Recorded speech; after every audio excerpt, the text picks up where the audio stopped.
Chapter 1. Cass. I couldn't believe this was now my life. Stavrock and Lucy were out tonight, again, negotiating a new trade agreement near the border between our kingdom and the human world.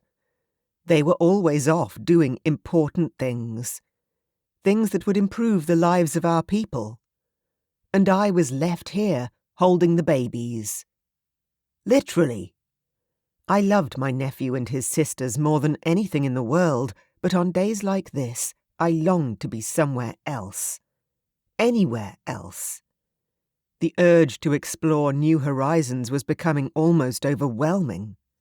I clenched my jaw and tightened my hands into fists as I strode along the corridor, a walk I could do with my eyes shut.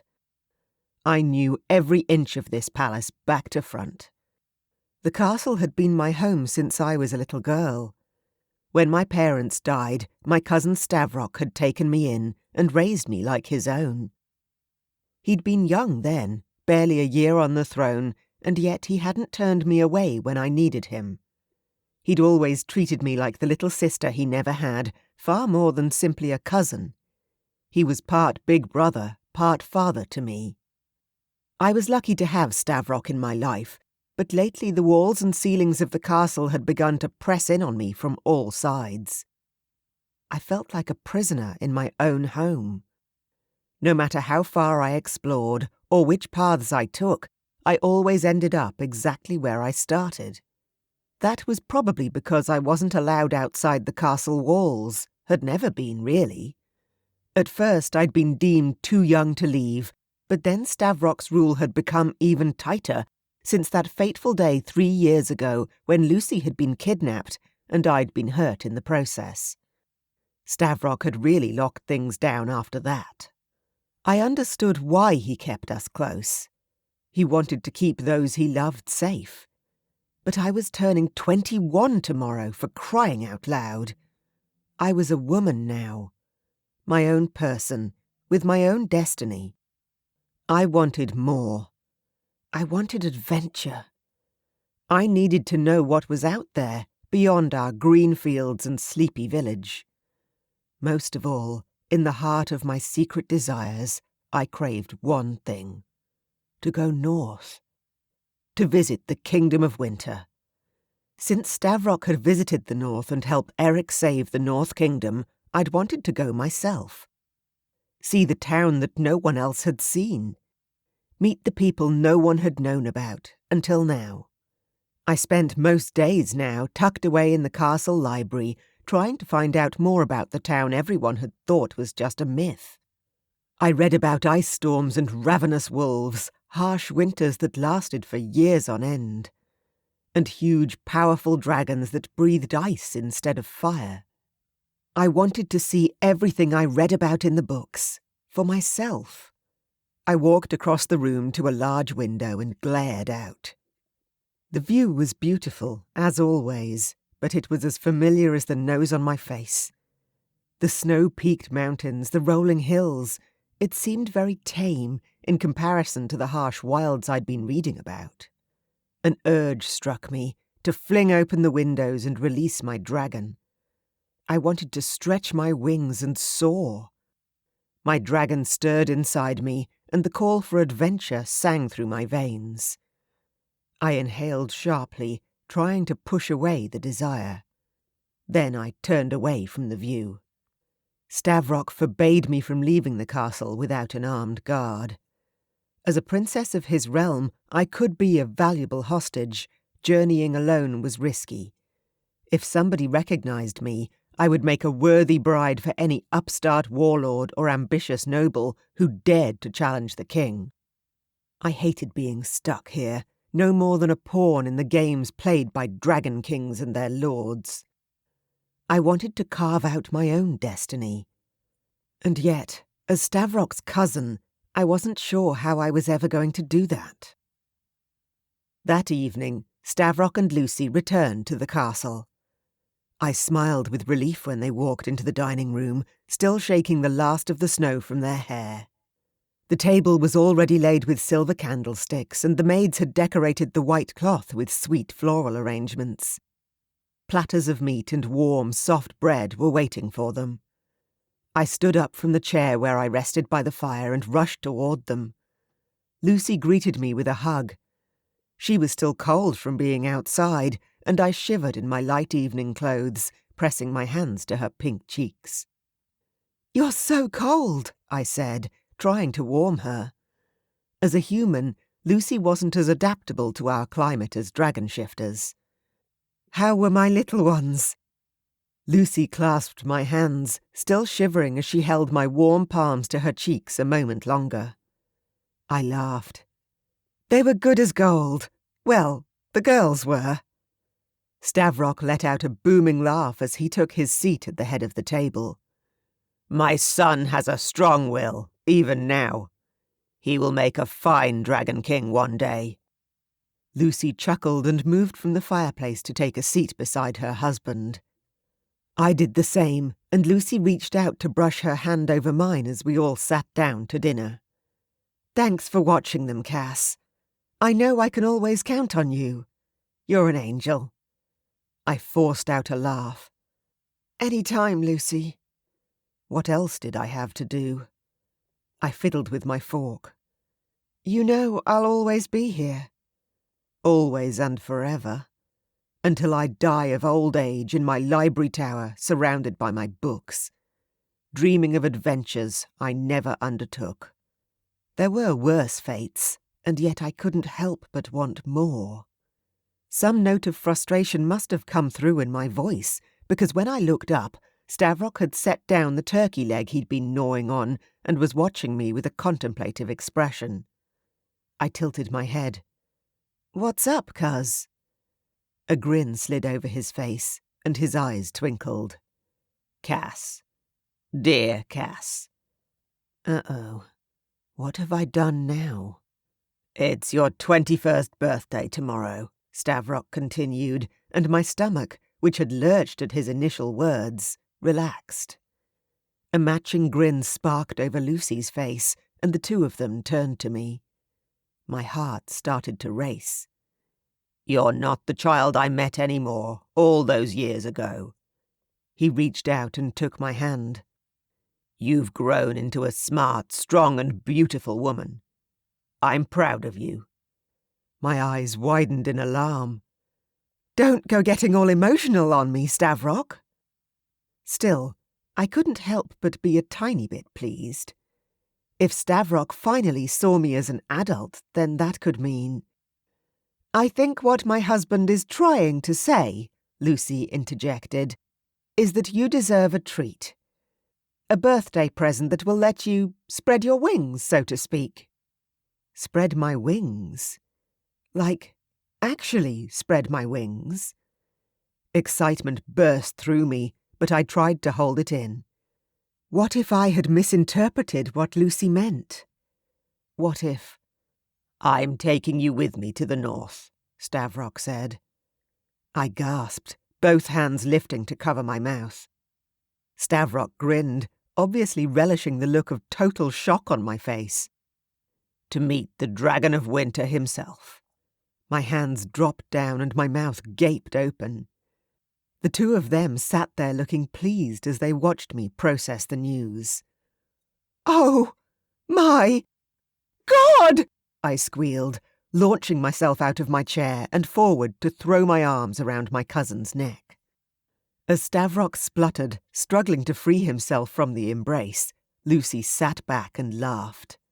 Stavrock patted me a few too many times, and I dragged myself back to my seat, barely able to sit still.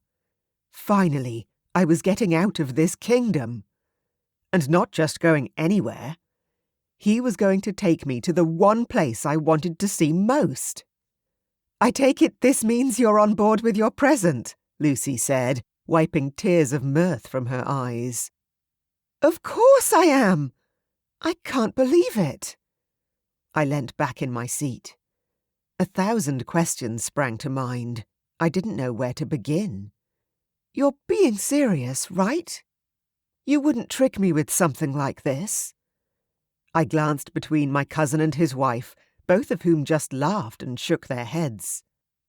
I clapped, too excited to eat any more. When do we leave? What do I pack? Is it really as cold as they say? Will there be wolves? Will... Whoa! Stavrock reached out and put a cautionary hand on my shoulder, but his eyes expressed fondness. How about we finish this meal first? Then we can talk about the rest. Of course. Thank you, guys. This is seriously... I couldn't settle on the right word. Eventually, I just went with, amazing. Stavrock and Lucy turned back to their meals. The conversation shifted to their 3 kids, so I drifted off. I ate mechanically, without tasting another bite. I wanted to race off to the library at once and bury myself in the old books I had loved since I was little, the tales of the northern explorers, battling against icy storms and fearsome beasts. I wanted to reacquaint myself with all the stories so I could prepare for actually going there in person. I'd never met Damon, the King of Winter, despite the few times he'd come to the castle for royal errands. Stavrock had always kept him and many of the other kings away from me for some reason I hadn't yet worked out. I'd only heard stories about Damon, and they were enough to pique my interest to a mountainous level. The servants passed rumours, and I'd gotten snatches of tales traded from person to person, 3rd or 4th hand, from Stavrock's expeditions and hunting parties. Everyone knew that the north was a wild place, inhabited by unruly people. Things were different there. Survival was harsher. People fought tooth and nail for everything they had. Their king, according to the rumours, was the wildest one of all. He was said to be a ferocious fighter with piercing eyes and a cold, stoic demeanour. A lifetime spent in the frozen wilderness had rendered him more dragon than man.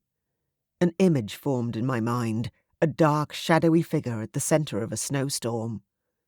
I shivered, and not just from the imagined cold. When do we leave? I managed at last. Stavrock looked up from his plate of food. Tomorrow. We would leave tomorrow. On my actual birthday. I breathed deeply, trying to contain the excited squeal that wanted to rise. Best birthday present ever. My fate was in the north, that much I knew. The why? That was still a mystery. Chapter 2. Cass. When I woke the next day, the day we were set to travel, sunlight was already filtering through the curtains and warming my face. I lay there, revelling in the joy and excitement that flooded through me. It had been so long since I'd travelled, and I didn't even care that Stavrock would be babysitting me the whole time. It was a clear, bright day. I was itching to set out on our journey. I bounced out of bed, flinging the windows wide open, and inhaled the cool springtime air. Someone's ready for their big day, a dry, amused voice said from behind me. Little Cass, 21 years old. You're making me feel my age, child. I turned around and grinned at Maddie. She was our head housekeeper, except she was so much more than that. She was part nanny, part adoptive mother. She'd raised me as much as Stavrock had. Probably more. She stood in the doorway, hands on her hips. She shook her head at me before moving over to sort out the bedsheets. I crossed the room and hugged her from behind, making her huff with disapproval at my lack of appropriateness. You don't look a day over 20, Maddie. Flattery will get you nowhere, young lady. Maddie smacked my hands until I backed off, but her eyes were dancing. I was her favourite, and we both knew it. Now, a little birdie told me about your trip. I take it we've got some packing to do. I groaned. Packing and choosing clothes was the last thing I wanted to focus on right now. But Maddie merely tutted at me, opened my huge closet, and ran her hand along the rows of fabrics. She began pulling everything out and placing each item on the bed, shaking her head as she went. It soon became clear that I wasn't exactly prepared for a trip to the far north. My clothes aren't, anyway. I was used to the warmth of the castle. If I ventured outside, it was never further than the edge of town. My wardrobe was made up mostly of silk gowns and soft slippers. I found a couple of sweaters tucked at the back, but that was all I had that would save me from freezing to death. I headed down to the great hall, only to find Stavrock already there, pacing up and down. Which was odd. He was obviously in a strange mood because, instead of wishing me a happy birthday, he gave me an unreadable look, like he was agitated about something. Ugh, forget about him. This is the day everything changes. "Come this way," Stavrock said, and I let him drag me into the next room. Lucy and the babies were waiting for me there in the sunroom, along with a luscious birthday breakfast. I shoved aside whatever Stavrock's problem was because I would figure it out later. Lucy gave me a broad smile. "I had a surprise for you," she said as she jiggled the toddler on her hip. "But I'm afraid Anselm ate half of it already." On the low table, a stack of pancakes lay in the centre of a plate, surrounded by strawberries. I squinted at the writing on the top. It was clearly meant to read, "Happy Birthday, Cass," but the top layer had chunks missing. It now read, "Hap Bur A Ca." I eyed Anselm with suspicion. He blinked back at me, his eyes wide and innocent. "I love it." I smiled, then stuck out my tongue at him while Lucy was distracted by the other two. He giggled and blew a raspberry back at me. "Happy birthday, Cass." Lucy set Anselm down on the floor, then leaned forward to give me a big hug. Anselm toddled over to where his sisters were stacking wooden bricks. Now that they were all walking, it was impossible to keep them in one place. "Are you excited?" Lucy asked. "Finally, a chance to get out of here," I said, trying to sound like I meant it as a joke, but her eyes softened in understanding. "You deserve it." I pulled her aside for a moment. "Did something happen this morning?" She looked puzzled. "Nothing out of the ordinary. Why?" I shook off the uncomfortable feeling about Stavrock's mood, pasting a smile back onto my face. "I'm sure it's nothing." Ugh, forget about Stavrock. This was my birthday, and I was going to enjoy every second of it. "Anything I can help you with?" Lucy asked. "Do you need to borrow a beanie or a muff or anything?" "I do, actually. I have nothing suitable for travelling to the north. I'm too used to being here in the cosy warmth of the castle." Lucy giggled. "And I'm used to being cold all the time. My clothes might be a little big for you, but I'm sure we can get the seamstresses to take a few pieces in." Lucy and I were the same height, but she was much curvier than I was, especially since giving birth to the triplets. "Sounds perfect. Thank you so much, Lucy." Lucy winked at me. "Leave it to me. I'll go have a chat with the head seamstress now." Lucy headed off and I sat on the floor to play with the babies. Only yesterday I was lamenting never being able to leave. And now I was going to miss them while I was gone. After breakfast I went back to my room where 3 seamstresses came by with a dozen pieces from Lucy for me to try on. They were all heavy and warm, and I was sweating by the time they were done. "We'll have these ready by the time you leave, Princess," one of the women said, before she hurried from the room. "Thank you," I called out to them, relieved beyond measure that Lucy cared enough to make sure I was comfortable and warm and still able to go on my dream visit. By the time we were ready to leave, Stavrock seemed to have gotten over whatever was bothering him earlier. He met me in the great hall with the easy smile that usually dominated his face these days, ever since he'd found Lucy. "I've sent word to Damon. We will fly to an outpost half a day's journey from the castle, then take the rest of the journey on foot." "Huh? Why not fly the whole way?" I tilted my head, my confusion only growing when his laughter boomed through the hall. Several servants turned their heads. His laugh always attracted attention. "It would be quicker, right?" I asked him. "I thought you would prefer to be properly dressed for our arrival, Cassie." Oh, right. Shifters didn't return to human form fully clothed. I pictured arriving in a strange land, in a strange throne room, naked in front of the fearsome, mysterious King of Winter. Heat spread across my cheeks. Stavrock's smile turned fond. "I thought I would spare my favourite cousin the embarrassment of appearing nude on your first meeting with Damon." Favourite and only cousin? Irritation prickled over my skin as I realised that he was still trying to protect me. I didn't want to be sheltered anymore. I wasn't the helpless, vulnerable little girl that everyone around here thought I was. I was 21 and officially an adult. Still, I couldn't deny the fact I was kind of relieved he'd thought of such a thing. I certainly hadn't. I didn't want Stavrock to know that, so I just glared and punched him on the arm. It rebounded off his solid frame and he ruffled my hair. "I've already sent your trunks ahead. The seamstresses worked for hours to alter the pieces for you. My men will be waiting for us at a checkpoint just beyond the mountains," he said. "I hope you're ready to stretch your wings." I grinned. My dragon itched to unleash. Absolutely. We walked through the main hall and stepped onto the balcony. Stavrock stripped off most of his clothes, leaving only his underwear for modesty. I almost laughed.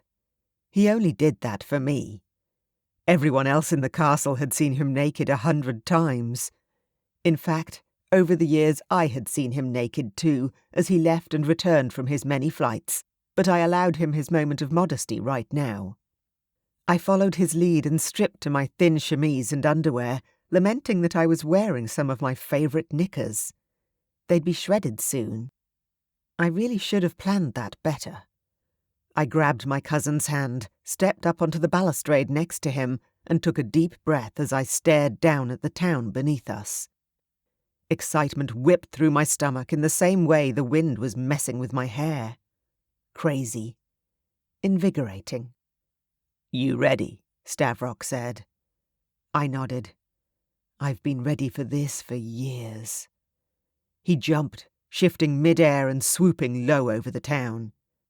I let out a little excited squeal and, letting my shifter take hold of me, threw my human self into the wind. My dragon roared with excitement, rushing forward to take over. Taking to the skies again was like a dream. It had been so long since I'd flown further than the edge of town, and I glided over cloud banks and dipped low over the hilltops, spiralling through the air with the adrenaline of the shift and the freedom singing through my veins. Stavrock indulged my excitement, but eventually he steered me back on course. I followed him toward the mountains, and together we flew over the smoke-wreathed town in the foothills of the Black Castle. Eric and Marianne were somewhere below us, tending to their own kingdom. Part of me wanted to swoop down and say hello, but I was eager to push on. This was the furthest I'd ever flown from Stavrock's castle. The furthest I'd ever journeyed. Ever. I drank in the colours of the sky, enjoyed the wind rushing past my wings, and revelled in the sharp, icy chill of the air as we pushed onwards. Eventually, we started to spiral lower to land. I followed Stavrock until we touched down beside a small cabin in a sparse cluster of trees. A group of men rushed out to meet us, carrying thick robes. As I shifted, I found myself trembling the instant the cold touched my bare skin. As a dragon, the cold didn't touch me. As a human, it was very different.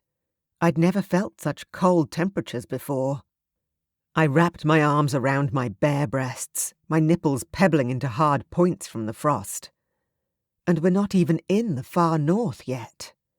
The man who passed me my robe averted his gaze out of respect, though I was sure the men had seen more than they should.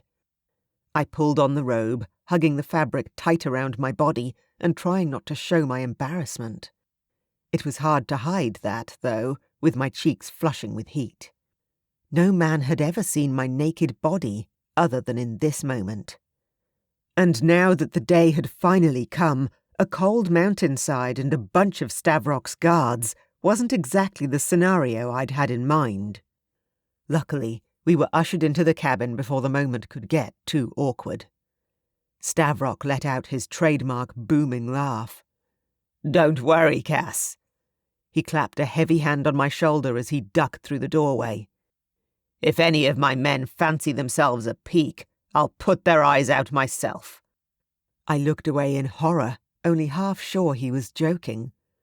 Stavrock could get like that, particularly with Lucy.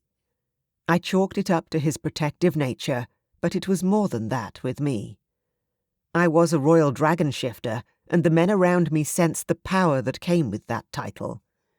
No one would dare lay a finger on me, but I'd caught their eyes on me more and more often over the past few years, as my body had changed into one of a breeding-aged woman. Still chilled to the bone, I scuttled closer to the roaring fire, focusing on warming my face to cover how flustered I was. "I'm starving," Stavrock said, settling down beside me on the ground and stretching out his legs. As if on cue, a plate of hot soup and bread was presented to each of us by one of Stavrock's servants. My stomach lurched, and I put my hand to my belly. Damn, I was hungry too. Flying so far had really engaged my appetite. I ate with gusto, tearing into the bread and dipping it into the soup. "See," Stavrock said with a note of pride. "You're a little wild thing already." I made a face at him, but didn't slow down on eating. When the meal was over, we sat in comfortable silence and stared into the fire's glowing embers. "I have another surprise for you," Stavrock said. "Lucy and I took a trip to the seamstress last week. She had a hand in the design. Consider it an extra birthday present." He signalled to the man behind him, and the servant came forward carrying something over his arm. When he held it out for me, I gasped. "Stavrock!" He smiled as I held up the garment in the firelight. It was a long black coat lined with thick grey fur around the collar. The lining was soft and velvety, and when I slipped it on, it fit me like a glove. I ran my hands over the delicate patterns stitched into the material, a warmth tingling in my chest. Something brand new and made just for me. It was such a thoughtful, useful gift. "It's beautiful." I couldn't help rubbing my cheek over the soft collar. "And so warm." "Where we're going, dear one," Stavrock said in a soft voice. "You'll need it." I was silent, pretending to examine the coat as I mulled over my words. "Stavrock?" "Yes?" "What's he like? King Damon?" I bit my lip, regretting my pointed question. I would never admit it in 1,000 years, but a wave of nervous energy flooded through me every time I thought about the King of Winter. I was no stranger to meeting noble families and powerful men. But this felt different, and I wasn't quite sure why. It was my first time visiting his kingdom, and I wanted to know what to expect. What if I make a fool of myself? Stavrock gave me a strange look. "He inherited a broken kingdom, Cass. A king needs to be extremely strong to overcome such a tragedy." "But what's he like?" I pressed. "Tall? Short? Funny? Boring? I need details, Stavrock." Stavrock huffed, like I was being unreasonable. He trailed off, staring into the fireplace. "Tall. Are you satisfied, little one?" "Satisfied with tall? Hardly." "Don't call me little one." I rolled my eyes. "And don't avoid the question." "He's a king like any other," Stavrock said eventually. "We only met once and we were fighting a battle together. There wasn't much time for small talk, Cass." I released a long, drawn-out sigh. There was something he wasn't telling me, but Stavrock wasn't someone I could persuade information out of if he wasn't ready to share it. He'd tell me in his own time. Chapter 3. Cass. Our carriages were waiting for us when we passed the tree line, with all the belongings we would need for the trip. Given that I hadn't been given any information about how long the trip would be, I'd packed practically everything I owned, plus everything Lucy had altered for me before we left. I grimaced with sympathy at the thought of the servants lugging all that heavy baggage over the mountains. The men bowed low to Stavrock and me as we stepped up into the carriage. Once inside, I realized we were on a true royal mission, one royal family visiting another. And I was part of that. My heart started to hammer. The anticipation gnawed at me. This was it, the trip I had been waiting for. The journey of a lifetime. When I looked up, Stavrock was watching me again, a frown on his face. Annoyance flashed through me. "What?" I huffed, crossing my arms. "Are you ever going to tell me what's going on? You've been sulking about something since the morning of my birthday." He looked down, then stared out of the window at the landscape as we trundled on. I began to wonder if we'd spend the rest of the journey in silence. "I received word from Queen Marianne," he said at last. I brightened up at that. Marianne came to visit Lucy and I whenever she could. She was a natural with the kids, using her magic to make pretty floating lights for them. They loved her as much as we did. But she had her own kingdom to run and a new husband to boot. It had been weeks since I'd heard from her. "What's wrong?" My heart clenched. "Wait, is she okay?" Yes. He waved a hand. She and Derek are fine. Better than fine. She had some news for me, is all. He paused. The silence weighed heavily between us. About you, he added. I stilled. Marianne's visions were well known throughout the realm, but this was the first time my name had ever been thrown into the mix. I didn't know what to think. What news? I twisted my hands in my lap. Was it bad? Did she see something? She must have, or Stavrock would never have brought it up. His mouth pressed together in a thin line. Whatever he was about to tell me, I could see that it troubled him. My stomach tightened beneath my new coat. How bad could the news be? She had a vision, he said. A vision of you. With King Damon. She believes that the two of you are connected. He glanced out the window. I could tell he really didn't want to be having this conversation. I shook my head, totally lost. I couldn't see what the big deal was. We were going to the north to see King Damon, weren't we? If Marianne saw the future, her vision made sense. But Stavrock looked angry. "Is that what you've been so worked up about?" I snorted. "Some vision of me meeting the king? Hell, I could have predicted that, and I don't have the sight. We're heading there right now, remember?" Stavrock twisted around to look at me, his eyes hard. "Cass, you don't understand. Marianne's visions, they don't happen every day. She wouldn't have foreseen this if it wasn't important. She believes that the two of you are fated for one another." Shock flooded through me. That can't be true. "I wanted to cancel this trip," I heard Stavrock say.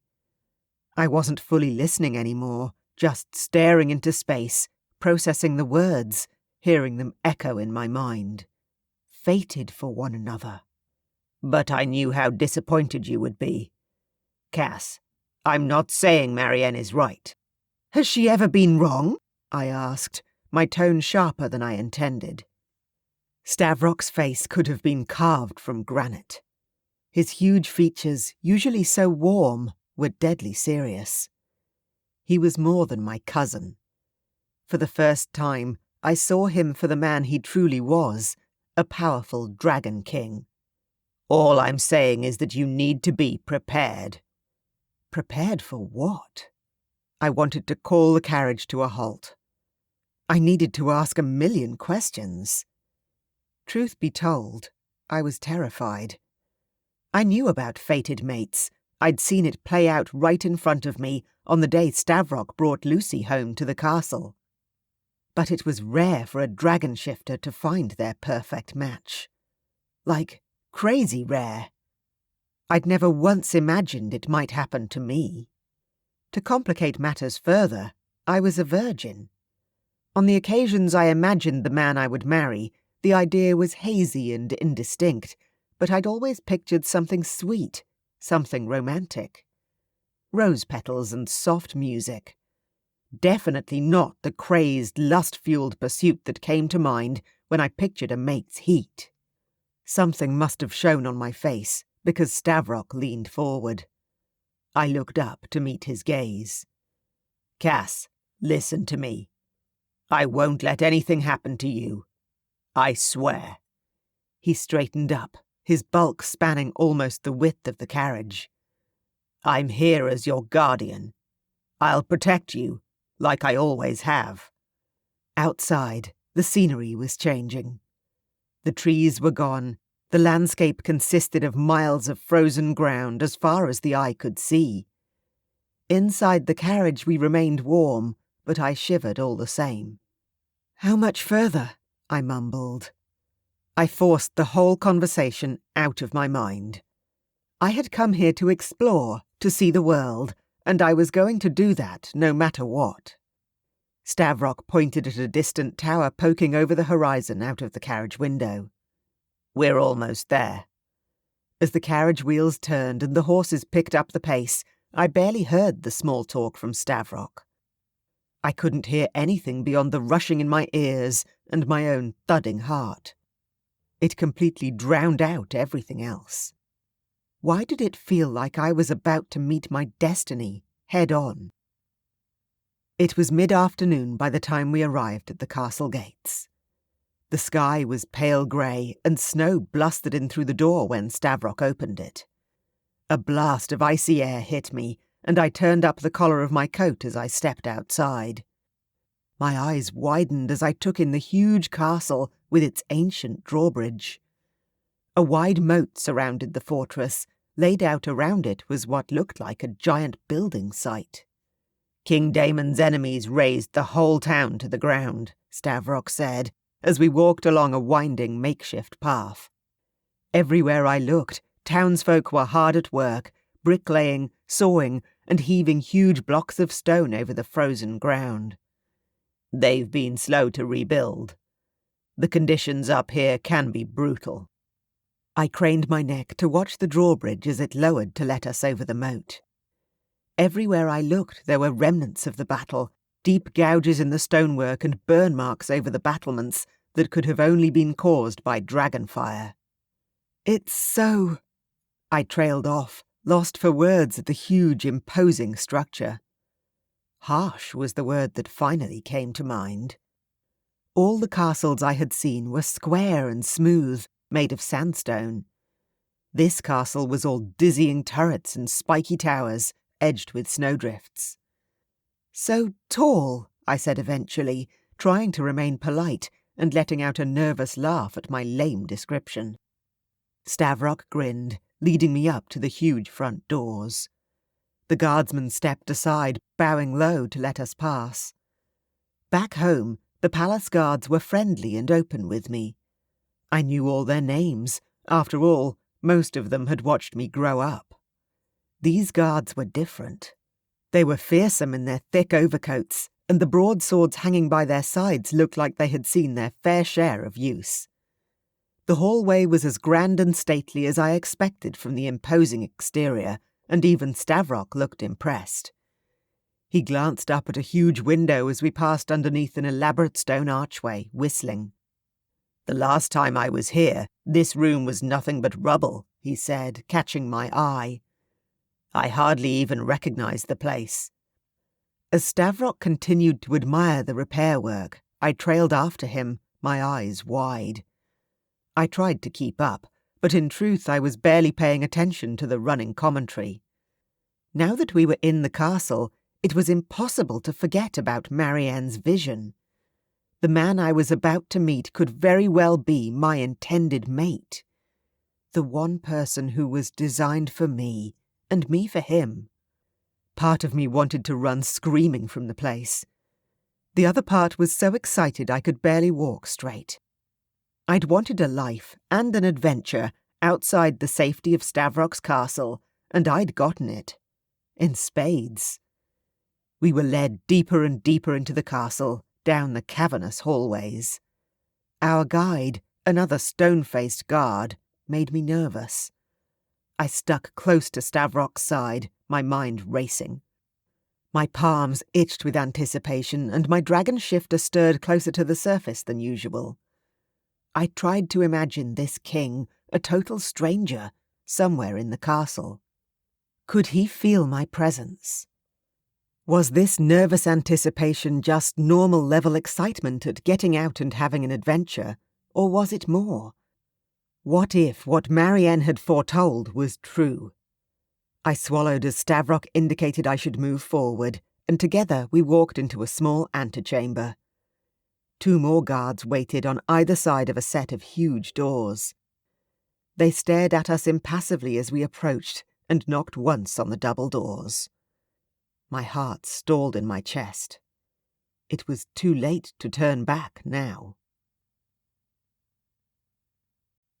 Chapter 4. Damon. "Sire!" The voice of my chief advisor echoing across the great hall startled me out of my thoughts. "They're here." I straightened and stood up from my throne, stepping down from the dais and striding forward into the centre of the large space. It was customary to greet a fellow king on equal ground. I could not meet my guests from up high on my throne. The formal clothes I wore were stiff and uncomfortable. I much preferred my everyday attire, but my advisers had cautioned against it for this meeting. I found all the court rules and regulations stifling, especially when my mind and my focus were on the repair work I'd been carrying out with my men only this morning. Still, Stavrock had shown me great generosity during the battle by coming to our aid. Not to mention what he'd done for us since we started repairing. It was only fitting that I return that favour by allowing him and his cousin to visit and see the renovations. Plus, it gave me a chance to show another kingdom that we were slowly regaining our former strength. Hopefully, the word would spread. My ancient house, the family of ice dragons that had ruled the north for generations, had survived the raiders. The castle wasn't the only thing my father had driven to ruin. I needed to rebuild alliances and treaties. The best way to do that was to make peace with my fellow rulers. The corners of my mouth lifted into a polite, welcoming smile as the double doors opened. His Majesty, King Stavrok of the Bravdok clan, and his cousin, the Princess Cassandra. Stavrock strode into the room with all the brazen confidence I remembered. The years since the battle hadn't changed him that much. Only a few more threads of silver in his hair indicated that time had passed. I greeted him with a nod, and he grinned back, charging over with his hand outstretched, ready to pull me into a friendly bear hug. He only managed to get halfway across to me, however, before I caught sight of the other newcomer standing behind him. My dragon instantly woke from its slumber, uncoiling inside my chest. I growled, trying to push him down. Something I'd never felt before pulsed through my veins, dark and hot, filling me with a single-minded purpose, a desire like I'd never known before. What the hell is this? Whatever it was, I had no power to stop it. The force rolled through me like a tidal wave. My vision began to change. Everything in the room faded out of focus. And nothing else mattered. Not Stavrock, nor my kingdom. Not my castle repairs. Not the fact that I was a king. Only she remained. Her chestnut-brown hair hung in loose curls, dusted with snowflakes from her journey. Her eyes were wide and fringed with dark lashes. Unlike most of the shifters I had met, who all had icy, pale blue eyes, hers were a deep, warm brown. I need her. The realization hit me like an anvil. I didn't have time to consider what it meant. I strode forward, my gaze zeroed in on my prize. Stavrock stepped in front of her, blocking my path. He knocked away my hands that were already outstretched for her. I released a deep snarl, prepared to shift fully if I needed to fight the other man. My neighbouring king. The obstacle in the path of my need. Stavrock was on the brink of shifting as well. I caught sight of his dragon when his angry gaze flashed to meet mine. Hot rage curled within me and I lowered my stance. Stavrock would not keep her from me. She wasn't any woman. This one was mine. On some level, where my brain still operated rationally, I knew the difference. I'd had women before. I was a dragon king, and I had to satisfy my appetite for pleasure alongside everything else. The stresses of recent years meant I'd tamped down my desires. In the face of all I had to rebuild, a fumble with a maid or some woman in town felt like a waste of time. I had responsibilities, more important things to deal with than my sex drive. Not that plenty of women hadn't put themselves in my path. I was their king. More often than not, I'd rebuffed them. And this was why. She was why. All thought of polite pleasantries and formal introductions were long gone. We circled each other, Stavrock managing to keep himself between me and the girl as I snarled with impatience. We weren't two kings anymore, meeting for an official royal visit. This was deeper, primal. We were dragon shifters, and the need to fight this invader, this intruder in my kingdom, coursed through me as strong as the ocean. For whatever reason, the mere sight of this girl inflamed my dragon like no other. Only one thing remained, the feral, frenzied, uncontrollable urge to take her and carry her out of here. Stavrock shouted something, but I was too far gone to hear it. I could only watch, burning with fury, as he grabbed the girl by the arm and practically dragged her out of the room. The moment the heavy doors thudded closed behind them, I was there, pounding against the wood. My shifter writhed in frustration. It was all I could do not to release my anger, shift, and burn down my own door to get to her. "Stavrock!" I bellowed, fists balled against the immovable oak door. "Open the door, right now, before I burn the damn thing down." "So, it is true," the voice came back, muffled, from the other side of the door. "Marianne was right." I was losing patience. As every minute passed, shifting looked like a more and more appealing plan. "What is true?" "You're my cousin's true match. Her fated mate," Stavrock yelled through the door. I forced myself to take deep, ragged breaths, fighting to regain control.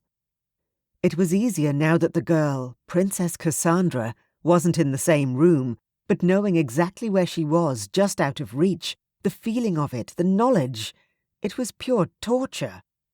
I groaned and again smashed my fist against the wood. "The two of you are destined for each other," Stavrock added. I pressed my forehead against the door, growling. "Then what are you waiting for? Let me through. You're not in control, Damon." I bared my teeth at him, even though he couldn't see it. Frustration pounded through me. "She's young," Stavrock hissed. "And still a virgin." "Stavrock!" Another voice cut in. A sweet, light voice, admonishing him for revealing a truth that had my dragon slowly retreating. A virgin? Then I would be her first. Her only. "Open the door, cousin," she said, and the sound washed over me like silk.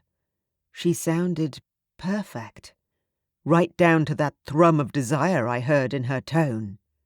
Oh yes, She had felt the lick of need too, it seemed. But I needed to get myself under control so I could meet her properly. I straightened, crowding as close as possible up against the door and hoping she would speak again. "Get yourself together," Stavrock said, as if he knew exactly how hard I was struggling. Perhaps he did. His wife Lucy was Stavrock's mate. Perhaps it had been like this for him. "I'm warning you, Damon. If you can't control your dragon, I will leave and I'll take Cass with me. You'll never see her again." He sounded dangerous, deadly. If I were fully in my right mind, I might have been afraid. Stavrock was a fearsome warrior. I had no doubt that if anything happened to his beloved cousin, he would have my head for it. Literally. I focused on breathing, clearing the fog that had spread through my senses. "Okay." I took a few steps back from the door. "I'm ready." Slowly, the doors opened. Stavrock stood with his arms crossed, half in front of Cassandra. She sidled out from around his body shield. Had my behaviour terrified her? One glance told me otherwise, from the lust burning in her gaze to the way a light flush spread over her cheeks. I forced down a shiver and turned my attention back to Stavrock. "My apologies," I said through gritted teeth. "Your cousin caught me by surprise." Stavrock's face was stony, and I could tell he was holding back for Cass's sake. He nodded, straightening up, his posture remaining protective. My dragon simmered with rage at the show of strength. I knew better than to challenge him, though, because when it came to the safety of his cousin, Stavrock was indeed doing the right thing. Even if my dragon couldn't see it yet. You could have cut the tension in the room with a blade. One wrong move, and the peace I'd built, this fragile alliance I wanted to strengthen between my kingdom and Stavrock's, could be reduced to ashes. We stood in silence, my head buzzing. "Well," Stavrock said loudly, clapping his hands together. "Do we get the grand tour?" "Of course," I replied, grateful for the suggestion. It would give us all something to concentrate on, other than my need to shift and fly away with my mate. "Follow me." Chapter 5. Damon. I led them through the castle, focusing my mind on anything but the woman walking with Stavrock. I pointed out all the changes I'd made and moved as if in a trance. The voices around me were muffled, like I was underwater. After a while, Stavrock stepped out in front and led the way, talking loudly and asking question after question. He seemed keen to put as much space between me and his cousin as possible. Cass herself was an enigma. I could barely keep my eyes off her. She flitted through the hallways, her gaze wide and excited at every detail, every new discovery. Occasionally she stole a glance at me, and I looked away the moment our eyes met, glaring down at the floor. I didn't trust my dragon not to grab her if he had half the chance. Her long dark hair tumbled around her shoulders in loose curls, and her eyes were warm and bright. Everything about her was a breath of fresh air in this cold, gloomy place. She reminded me of a butterfly, the way she darted from window to window. And yet, somehow, I knew that she was as aware of me as I was of her.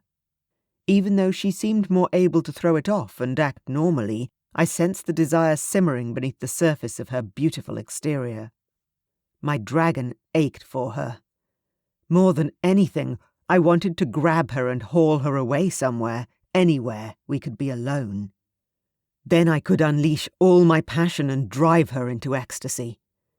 But a small part of me, the tiny shred of reason buried in the back of my mind, told me that Stavrock was right about not rushing this connection I felt for Cass.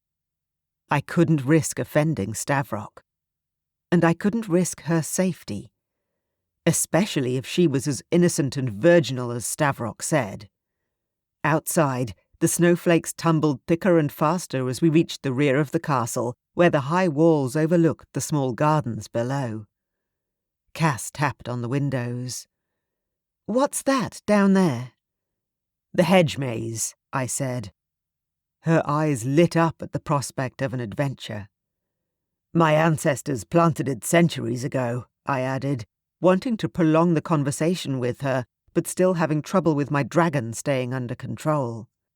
Stavrock's eyes narrowed. "Cass, you're not going out there in this weather. There's going to be a blizzard before long." Cass tilted her chin up at him defiantly. "It's my birthday, isn't it? We didn't come all this way so I could end up stuck inside another castle. No offence," she added, glancing at me. Heat gathered in my chest as her eyelashes swept across her cheeks. "None taken," I murmured, pretending intense interest in the weather beyond the window as Stavrock and Cass debated beside me. Eventually, Cass won the argument, and, as I turned to look at them, Stavrock scowled at me. I wasn't going to be the ally he hoped for. In this state, I could hardly deny her request. My dragon wanted to give Cass everything. I'll protect her. As we headed down to the small gatehouse at the foot of the castle, emerging into the frosty air on the long, winding path that took us toward the gardens, Cass appeared suddenly, bobbing up beside my elbow. I shuddered with longing as she brushed against my arm. The pink that rose in her cheeks had nothing to do with the cold air, and suggested she felt the same way as me. "What's in the middle?" she asked. I turned to stare at her, my eyes trailing downward. She was a petite little thing, only coming up to my shoulder. I didn't trust myself to speak, so I waited for her to clarify. "Of the maze," she added, and then bit her lip. I groaned internally, imagining what it would be like to sink my teeth into her soft flesh, right where her teeth currently nibbled. "Don't mazes usually have a prize in the middle?" Her gaze lingered on mine. I couldn't help but wonder what kind of prize she was imagining. There were plenty of places for two people to get lost inside a maze. Perhaps that's what she's counting on. I shrugged, not trusting my voice. She would see soon enough what was at the centre of the maze. Stavrock was glowering by the time we reached the entrance. The tall hedges on either side were already covered in a fine bank of snow. A glance up to the sky didn't tell me much. The weather could turn, or it could hold. Behind Stavrock, Cass was admiring a frost-tipped rose. The colour matched her glowing cheeks. She was utterly bewitching. I would give her anything she wanted. The knowledge terrified me. I glowered, hoping that my fascination didn't show on my face. "Are you sure you want to do this?" Stavrock grumbled, flicking snow off the edge of his coat. Cass grinned up at him. He sighed, mumbling something about birthdays and annoying cousins, but followed her into the maze without a backward glance. I trailed after them. My dragon was still simmering inside me, barely contained. The urge to grab her thudded continuously in the back of my mind.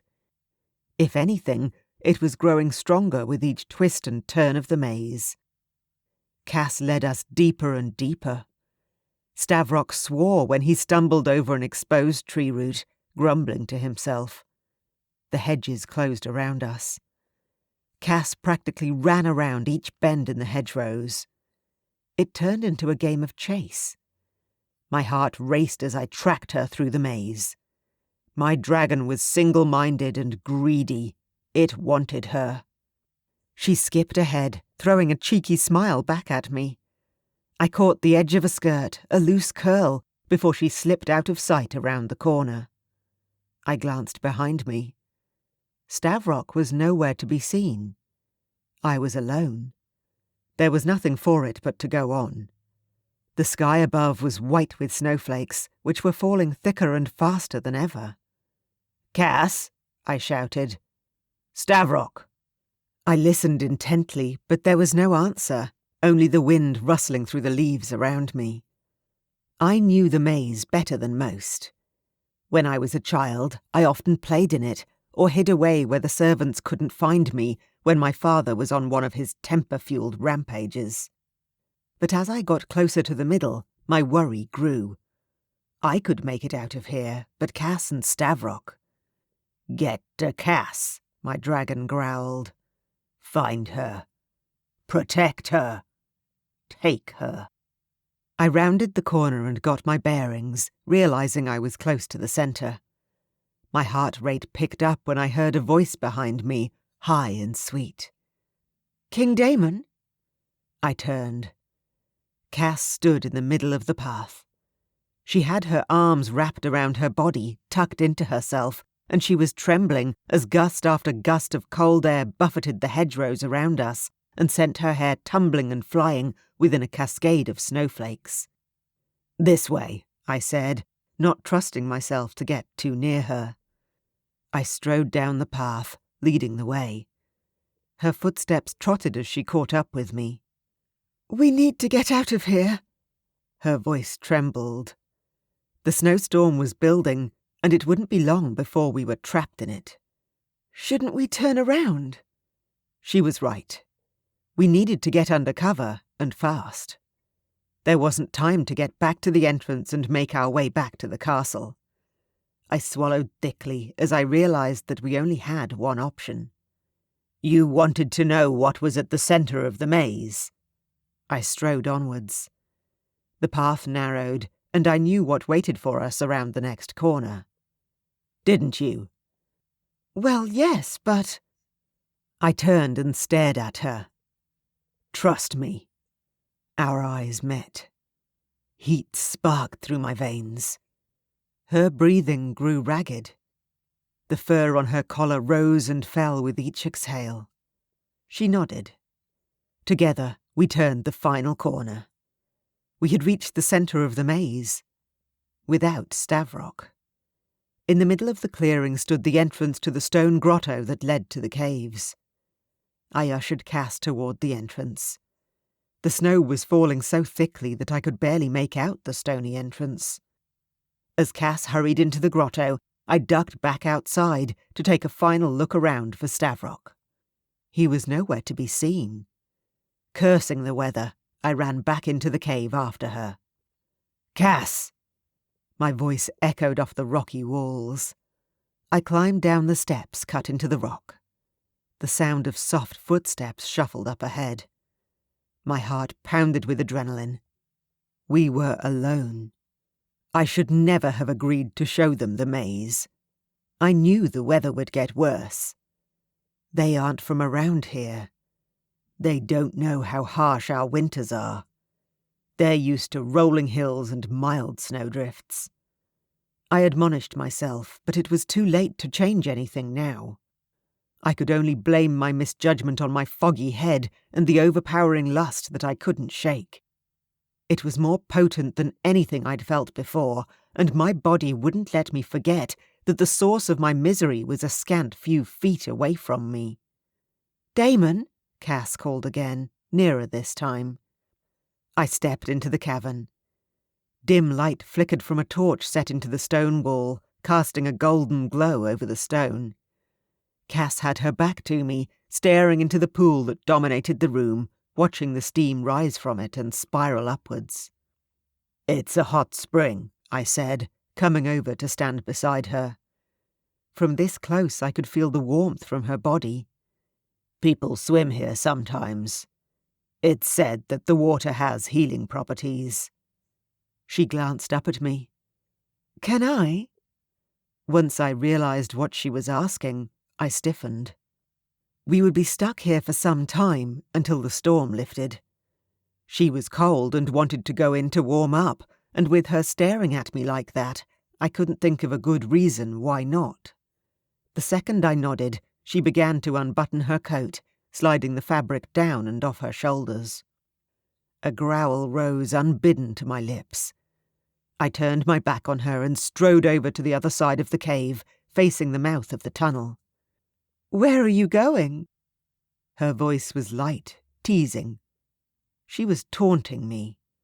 "Nowhere," I forced out as I stared down at a wooden chest by the entrance to the cave.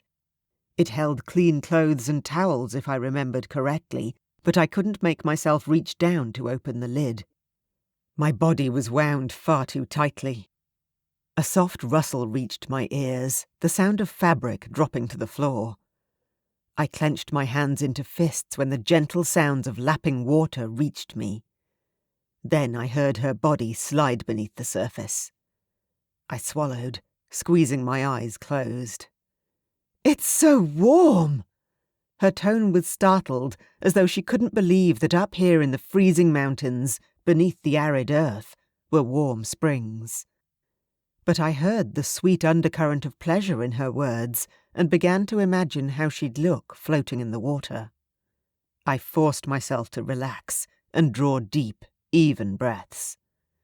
The mere thought of her naked body sliding beneath the water was maddening. I could hear the gentle splash as she moved around, but I didn't dare look. "Aren't you joining me, my king?" Her tone was teasing, and her words even more so. That was the last straw. I rounded on her. "What game are you playing at?" She was in the middle of the pool, submerged up to her bare shoulders. Curly tendrils of her dark hair lay on the water's surface. She looked like a nymph, or a siren, come to lead me to my doom. "What do you mean?" She sounded shocked. Her eyes, however, raked up and down my body. I had only deigned to remove my outer coat, and I stood before her in my shirt and slacks. Strangely, I felt like I was the naked one. "You want me to swim with you? Alone, in this cave? With—" I gritted my teeth, waving a hand to indicate her bare form. "Your cousin." "My cousin," Cass interrupted, her eyes flashing with impatience, "is not here." Chapter 6. Damon. Cass stilled and then looked up at me again. There was a new fire in her eyes, burning even brighter than before. I hadn't realized that she must have been kneeling until slowly she stood up in the pool and revealed herself to me.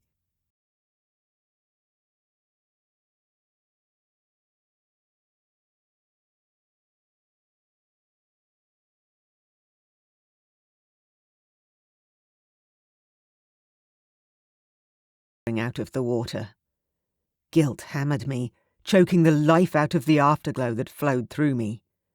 I was sated, satisfied, and utterly screwed. This beautiful, innocent girl, I'd taken her, without a second thought about her innocence.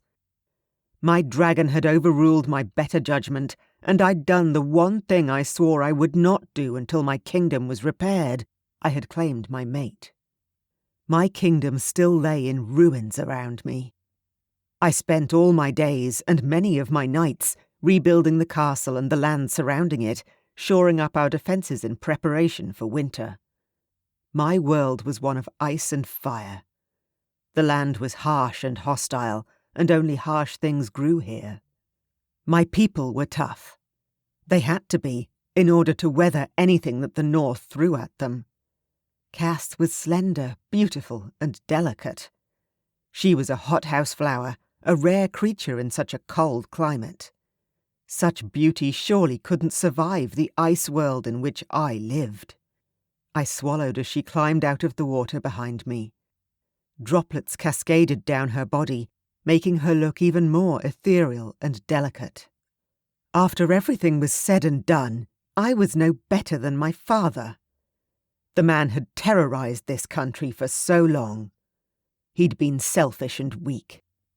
He'd taken without a second thought. And now I'd done exactly the same to Cass. "Damon?" I half-turned my head. Mercifully, she'd slipped on her dress. It clung to her damp body, and I looked away before my baser instincts could wreak further havoc. "The snow should have eased off by now," I said. "We need to return to the castle before nightfall, or your cousin might." I trailed off and we stared guiltily at each other. What would Stavrock do? That was the burning question.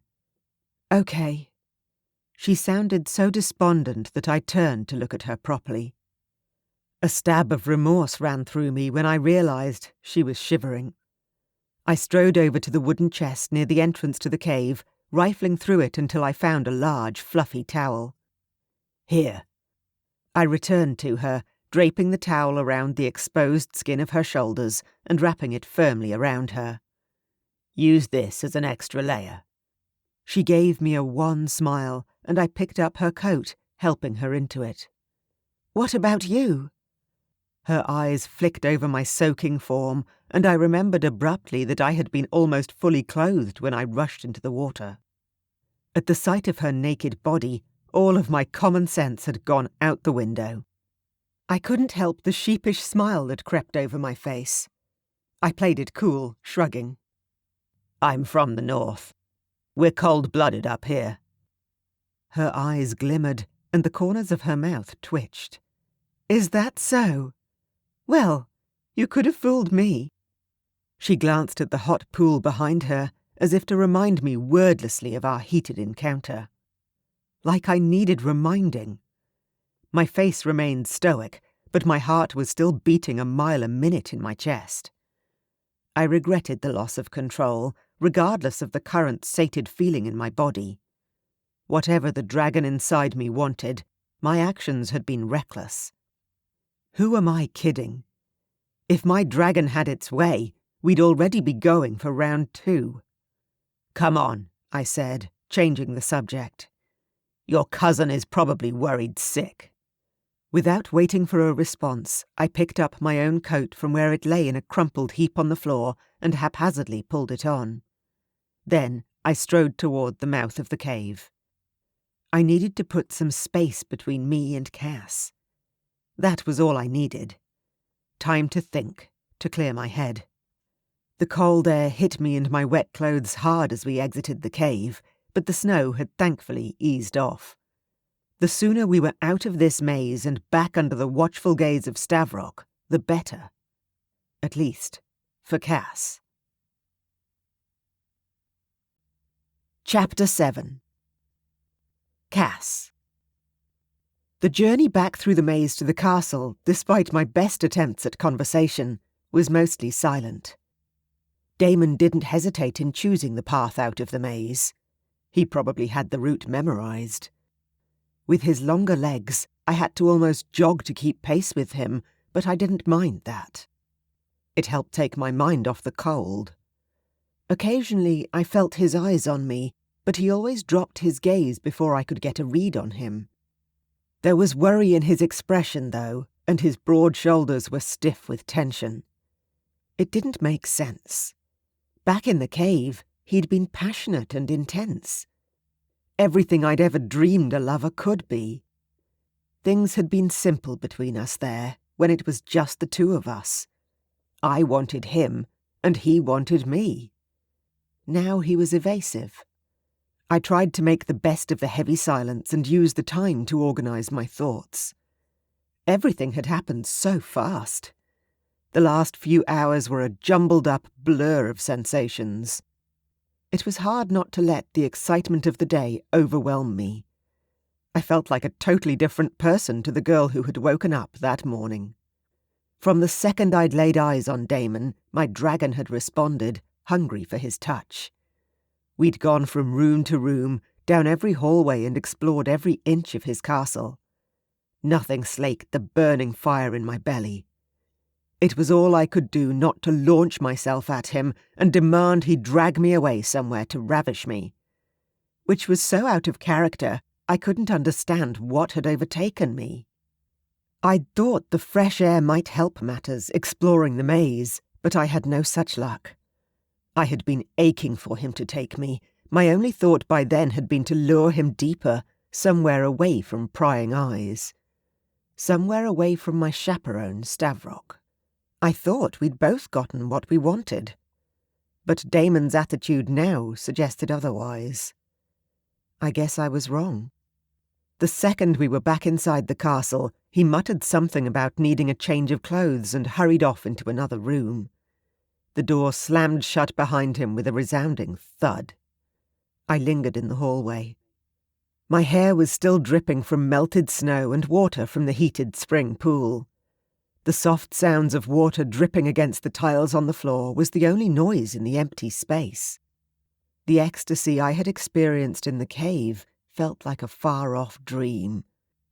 I'd stepped back into the cold, harsh light of day, and my happiness gave way to doubt. What does this mean? What will happen if he doesn't want me? Ice filled the pit of my stomach. I wasn't sure how long I stood there, turning every detail of our encounter over in my mind. Now that the initial frenzy of lust had been satisfied, I could look at things more objectively. Did I do something wrong? I thought back to the way Damon held me against him, his firm hands on my hips, his hot mouth on my neck. The way he thrust into me, claiming me. I bit my lip, the heat rising in my cheeks once again as lust twisted in my belly, making me ache for more. He had wanted me, that much had been clear. So why can he barely look at me now? Cass! I turned, relief flooding me at the familiar voice. I'd never been so happy to see my cousin. Stavrock! I rushed over to him. We lost you back there. Are you all right? Stavrock's eyes flickered on the word we, but he otherwise ignored my phrasing. He grunted, looking unhappy. The way back to the castle was easy enough from the air, he said. I shifted as soon as the weather turned. I looked for you, Cass, but I couldn't see you. I thought you must have returned to the castle, but... He tilted his head. I could see the cogs turning in his mind, and I fiddled with my fingers, twisting them around each other, uncomfortable under his intense scrutiny. Damon found me. My eyes flickered over to a nearby tapestry. Stavrock's gaze burned a hole in the side of my face, but I ignored him. There were these underground caves and... I trailed off. My cheeks grew hot. I reached up and pressed a hand against one, trying to hide my face behind my still wet hair. I see, Stavrock said. After his earlier attitude, I expected him to explode with anger. In the back of my mind, I feared he would tear apart the castle, kill Damon, and carry me home with him. But he didn't sound enraged. Instead, he seemed resigned. I looked up. You're not mad at me? His gaze softened as he looked down at me. Cass, I could never be mad at you. We just... I scrambled for a way to explain. 1,000 excuses for my behaviour fell into my head. The weather, the cave, the water. The way Damon looked at me, how good his hands had felt. Stavrock definitely wouldn't appreciate hearing all the details. But I had to make him understand. It just happened, I whispered. It's like Marianne said. Like you said. I think it was always going to happen. Stavrock huffed, but he nodded. His hands rested on my shoulders, and we stood together in the quiet. When I look at you, I still see that tiny girl who showed up at the castle gates one night with nowhere else to go. In a familiar, comforting gesture, Stavrock tugged gently on a lock of my hair. You've always been more than a cousin to me, Cass. You're like my baby sister. It's hard for me to admit that you've grown up. I know, but I have. He gave a heavy sigh and stepped backwards. It seems that I owe Marianne once again. We smiled at each other. Then Stavrock's face turned serious. Cass, it's probably best if I head home. I only came to introduce you to Damon and to protect you from his dragon if it was needed. But you've proven you can handle him well enough on your own, and, well, I need to return. I have my own kingdom to run. A shiver of loss ran through me. All this time, Stavrock had been a necessary endurance. My chaperone, an annoying brother figure standing in the way of my destiny. The thought of him leaving left me cold. He was the one constant in this stark and forbidding place, my only reminder of home. He gave me a regretful smile. You don't need me here, Cass. I know, but... I bit my lip to stop from continuing. I sounded petulant. The truth was, I was afraid, alone in a frozen fortress with a mate who was a stranger to me. That's only if you want to stay. Stavrock lifted an eyebrow. Or have I read you wrong? You can come home with me also if you'd like. The idea of leaving now filled me with an even greater dread. King Damon was my destiny, my fate. I was sure of it. I couldn't leave him now. I looked straight at my cousin and smiled as confidently as I could. I want to stay. Stavrock nodded. I knew you would. I'm so proud of the woman you've become, Cass. I know you'll do me proud as my royal representative here, and if you have any issues with the Winter King, you know you can always come home. I grinned at him. In this weather? He shrugged. You're a royal, Cass. Shift and fly home. We'll be there waiting with open arms, no matter what. Tears filled my eyes as I embraced my cousin, my protector, my king. Thank you, Stavrock. He was right. I was a grown woman now. If I wanted a life of my own, I'd have to take the opportunity on offer and make it my own. Stavrock had taken his leave, and night had fallen in the castle. Damon did not reappear. Luckily, I was considered a valued royal guest, so I was not left to wander aimlessly or lament being alone. The servants showed me up the winding staircase to a cosy suite of rooms. I huddled gratefully beside a roaring fire in the grate, watching snow drift past the windows. The fur throws strewn all over the bed were thick and soft to the touch, and I tugged one over my shoulders while I sat and stared into the flames. It was quite obvious. Damon was avoiding me.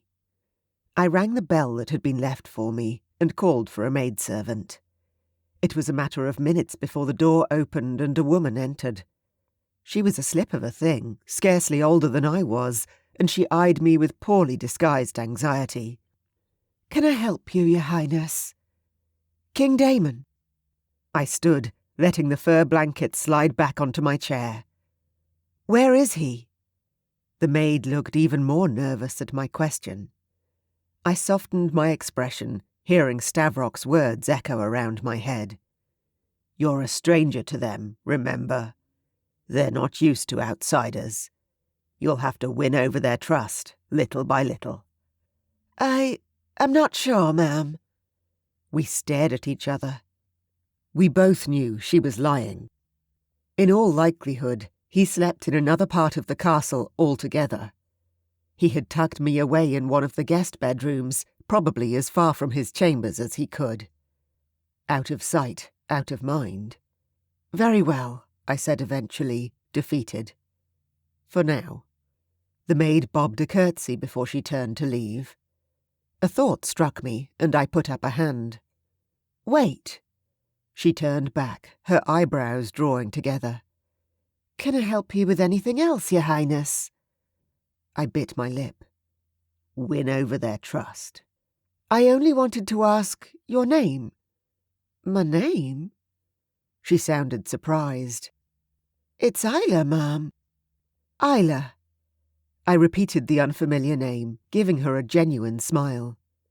"Thank you for your help, Isla." Her brows rose and she almost smiled back before her nerves kicked in again. With one final curious glance at me, the maid was gone. I thought longingly of my maids at home. Of Maddie, who scolded me constantly over reading too much, leaving my clothes in a mess and failing to follow the formal etiquette of the royal houses, among other things, and she didn't suffer fools lightly. I re-wrapped myself in the blanket and burrowed down into its warmth, staring into the flames. I would give anything to see Maddie again, even if I would most likely receive a lecture on disappearing into hedge mazes with strange men. Hell, I even miss the babies. Coming here had turned my world upside down. Nothing was what I expected. I'd flown farther than I ever had before, lost my virginity, and found the man that Marianne claimed was my fated mate. A fated mate who can barely look at me since our encounter in that cave. And I have no idea why. I gave myself a mental shake. Damn it. I was the Princess Cassandra of the Kingdom of Bravdock, cousin to King Stavrok.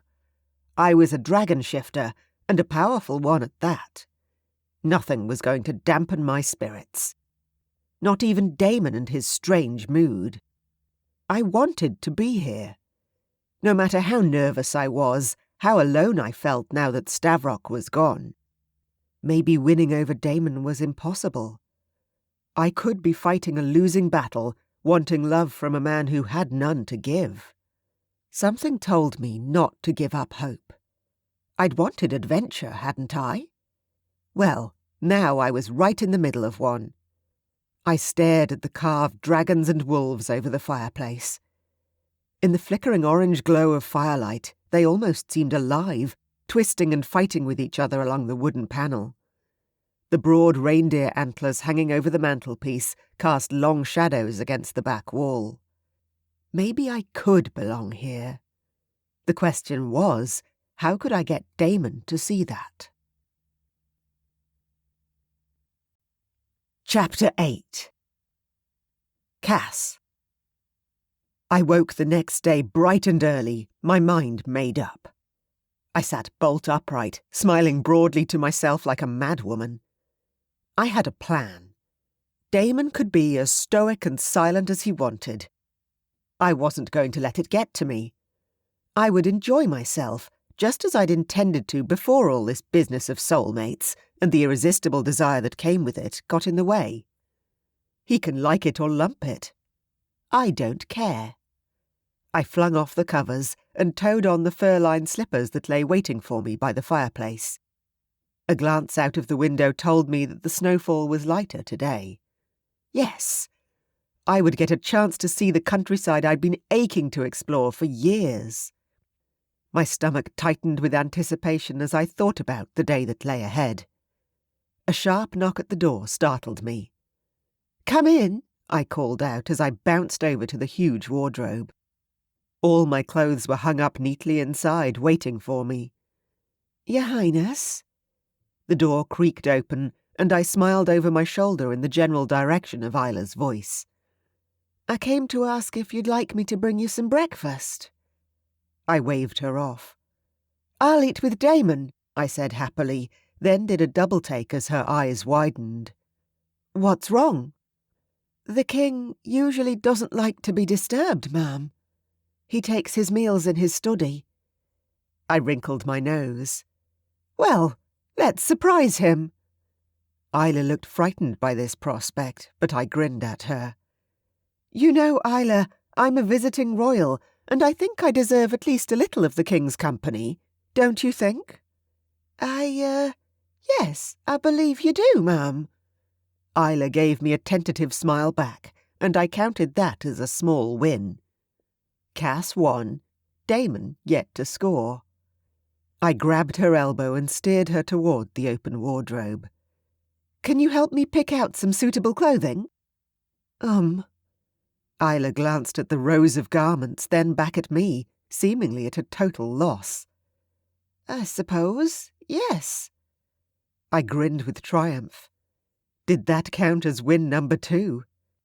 Rifling through my dresses, I pulled out a simple blouse with a lacy, open neck. "This is one of my favourites. What do you think? Pair it with a long skirt?" "I think you'll freeze before you take a step outside," Isla muttered, before slapping a hand over her mouth. "I intended no disrespect, Your Highness. I only meant—" I snorted and pushed the offending garment back into place. "Don't apologise. I really need your advice." I ducked my head. "I'm not exactly used to travelling. In fact, it's kind of a first-time thing for me." "I've never been south," Isla admitted. Her voice was quiet but full of curiosity. She rubbed her fingers against the soft lining of her skirt. "All your clothes are so pretty. I've never seen fabrics like these before." I stared at the clothes and shrugged.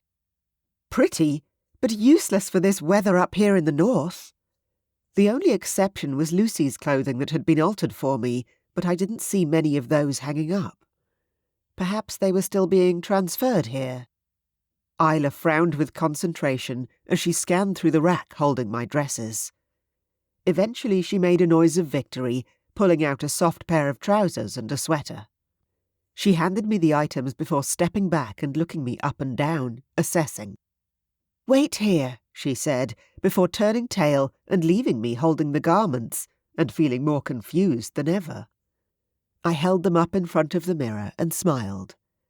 It was hardly my usual style, but maybe I could get used to it. The whole point of the trip was to try new things. I kind of liked the idea of trousers. It offered more freedom than a long and often cumbersome skirt. "Winter chic," I whispered to myself. My reflection smiled back at me in the long mirror. In spite of Damon's disappearance, this trip was turning out to be rather fun. Isla returned with a dust-covered box tucked under one arm. "I found these stored away in the old Queen's quarters," she said, handing over the box. I took it, puzzled. The old Queen? Was that Damon's mother? "They look about your size. You'll need them if you want to stand a chance on frozen ground." She stared pointedly at the soft shoes I'd worn yesterday.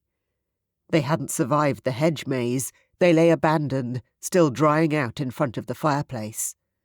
The silk was crumpled and stained with mud. A flush heated my cheeks at the memory of yesterday.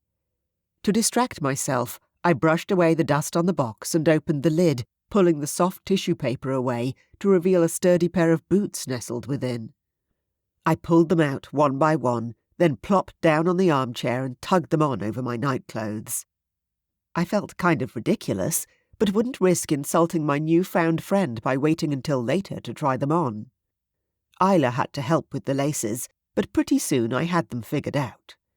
The boots were calf-length, soft and supple. They fit me perfectly, and they were so comfortable. I turned this way and that in front of the mirror, unable to remember the last time I'd worn clothes built for practicality as well as beauty.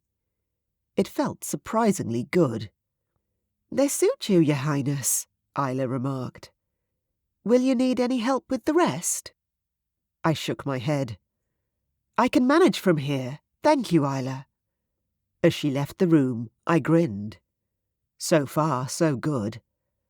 I dressed and threw my hair back into a simple braid before hurrying out of the room. Retracing my steps from the day before turned out to be something of a challenge. After encountering several dead ends and having an embarrassing run-in with a couple of confused guards, I found myself lingering in the doorway of a huge, darkened chamber. The dining hall. I peered inside, frowning around at the gloomy space. All the curtains were pulled shut, and the tapestries hanging from the walls were faded and worn. Guess he doesn't throw many parties in here. I shut the door softly and crept back along the corridor. Unwilling to ask for help, I ended up following my instinct until I came to a standstill outside a room where light spilled out from underneath the closed doors. Bingo. I hesitated and then knocked.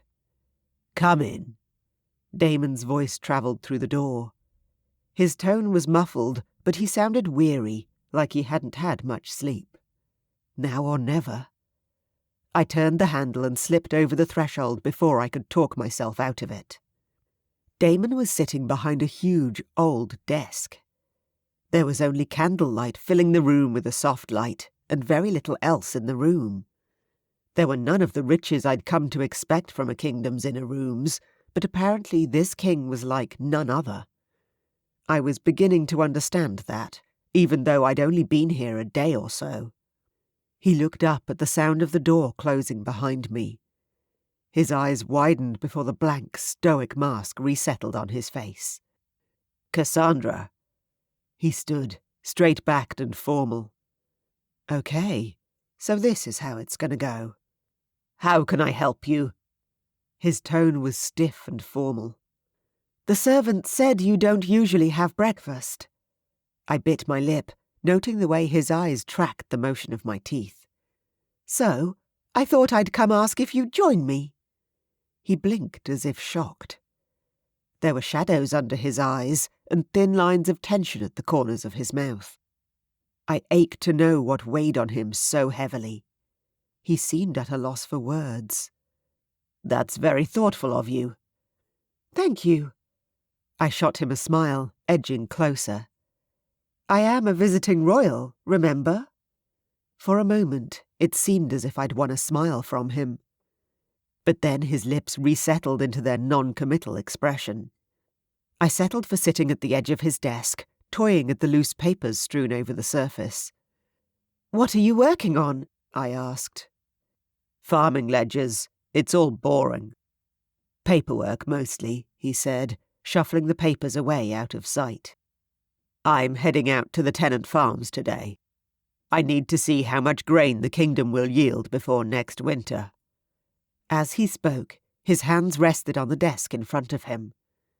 They were rough, expressive hands, large and calloused with use. The hands of someone who built things, crafted things, who worked hard alongside his men. Not a spoilt, rich king. Those same hands had only yesterday pressed relentlessly into my soft flesh, touched me everywhere, greedy and possessive. I swallowed at the memory, looking away. I'd like to come with you if that's all right, I said. I'd like to see more of your kingdom and meet the people. Damon ran a hand through his hair, staring at me with a strange look in his eyes. Are you sure that's what you want? I nodded. Yes, very much so. But with respect, Your Majesty. You need to eat something first. Is that so? He murmured. The look in his eyes told me he had something else in mind. Another kind of hunger altogether. Our eyes met. After what felt like an eternity, my cheeks heated, and I ducked my head. To hide my glowing face, I turned and hurried over to the door, peeking out of it. The footman who waited on the other side looked at me with curiosity. His Majesty and I will take breakfast in here this morning, I said, trying to sound confident. Hell, everyone needs to eat, right? Even the king of the ice dragons. If the footman was surprised by the request, he didn't show it, merely nodding before turning away. I shut the door and ambled over to a nearby bookshelf. I felt Damon's eyes burning into my back, tracking my every move. I didn't turn around, shifting my focus instead to all the unfamiliar titles. I ran my fingers along the decorated spines, my heart pounding in my chest. Some of the books looked ancient. I burned with curiosity, forgetting myself for a second and sliding free a book with embellished silver wolves on the cover. I leafed through it. You like reading? The sound of his voice in the hushed room made me jump. Although he hadn't moved from his position on the other side of the desk, the low notes raised goosebumps on the back of my neck. The effect was the same as if he was pressed right up against me. I do, Your Majesty. I slanted a glance behind me, only to meet his intense gaze. He stared at me like I was a puzzle he couldn't figure out. I didn't have much else to do growing up. I said nothing of the loneliness that had carved a deep furrow into my upbringing. My life had been full of music and companionship, but also captivity. Other children were allowed to explore the fields and forests of our kingdom. They roamed free, flying and fighting and playing together from sunrise until sunset.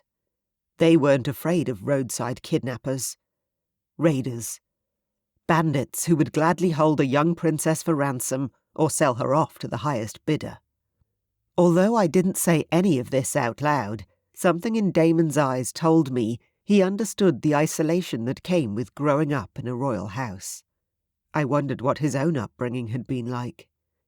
Stavrock had told me his father was a tyrant. Was that true? Where did you get those?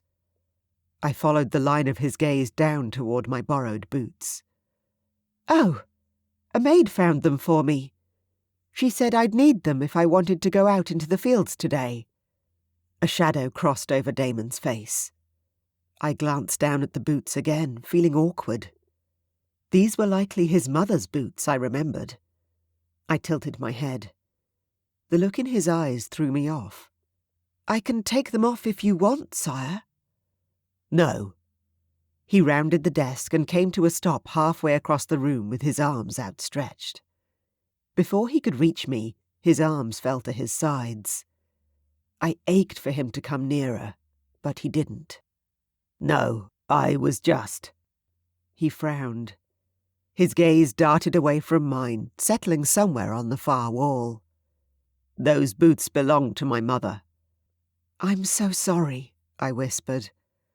I knew that from what the maid said, but I didn't realize it might upset you. I should have asked. Embarrassment sent me spiraling. What was he going to think of me, rifling through his family's possessions like that?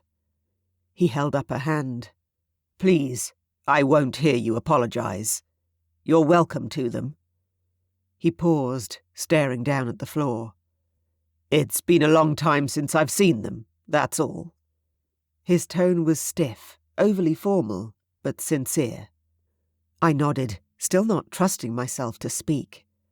I wanted to ask him questions about his mother, his life growing up here, but now didn't seem to be the time. He still looked distracted. He glanced out the window and picked up a handful of papers, shuffling through them, but his eyes had glazed over. Cassandra. He was still frowning when he finally addressed me again. Are you sure you want to go out into the fields today? Wouldn't you rather stay inside the castle or walk around the rose garden? Inside? Trading one castle prison for another? No, thank you.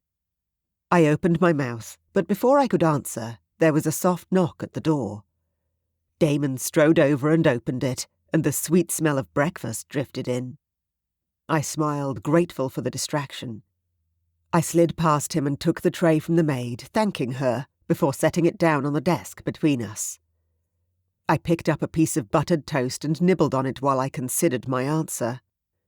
I knew what Damon was trying to do, palm me off on the castle and its grounds, confine me to ladylike pursuits, in the hope that I'd be content to wander around exploring every nook and cranny of this place.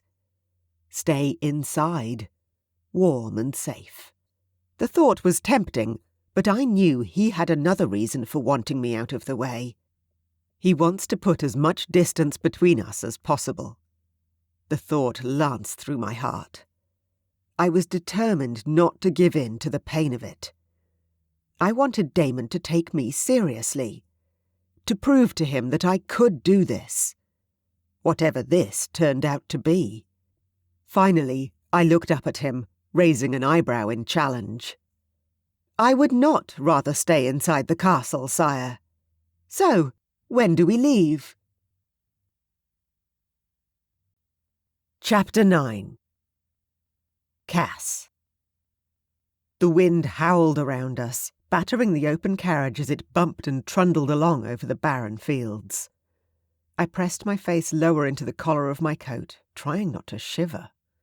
Seemingly unbothered by the cold, Damon rode up ahead on horseback. He made an indistinct, lone figure against the horizon.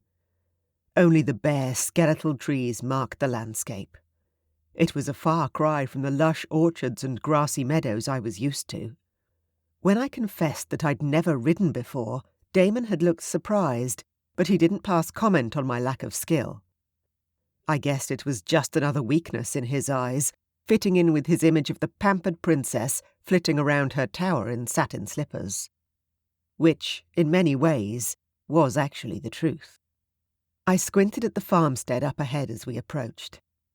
It was a simple building, with cosy-looking gables overhanging the wraparound porch.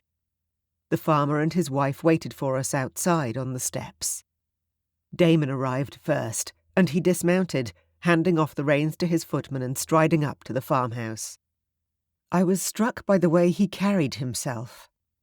Every line of his body spoke of an easy confidence, commanding, yet open and friendly. The couple bowed their heads to him, and the farmer struck up a conversation. From their tone of voice, it was clear that Damon knew them well.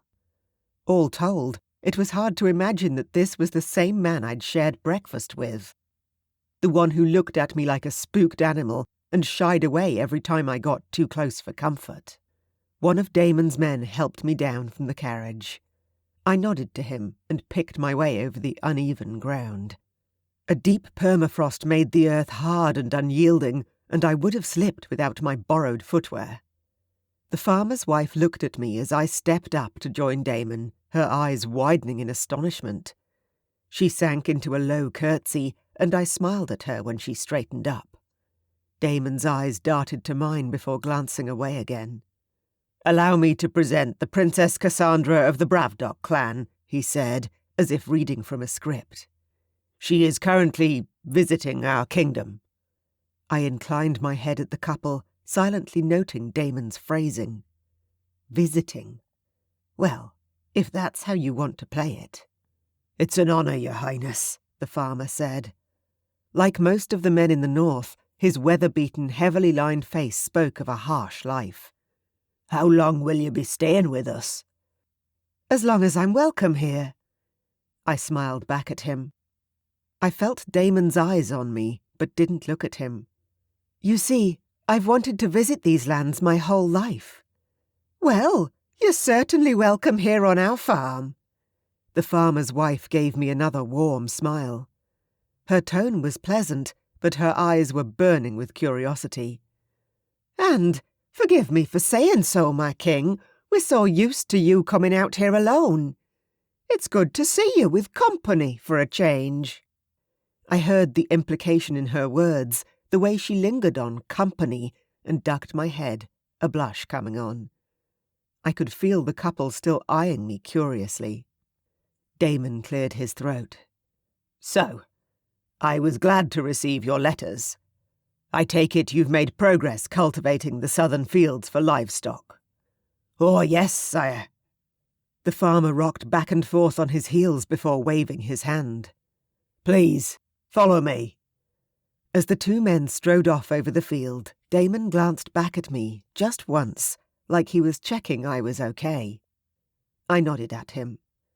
He turned away, apparently satisfied, resuming his conversation with the farmer.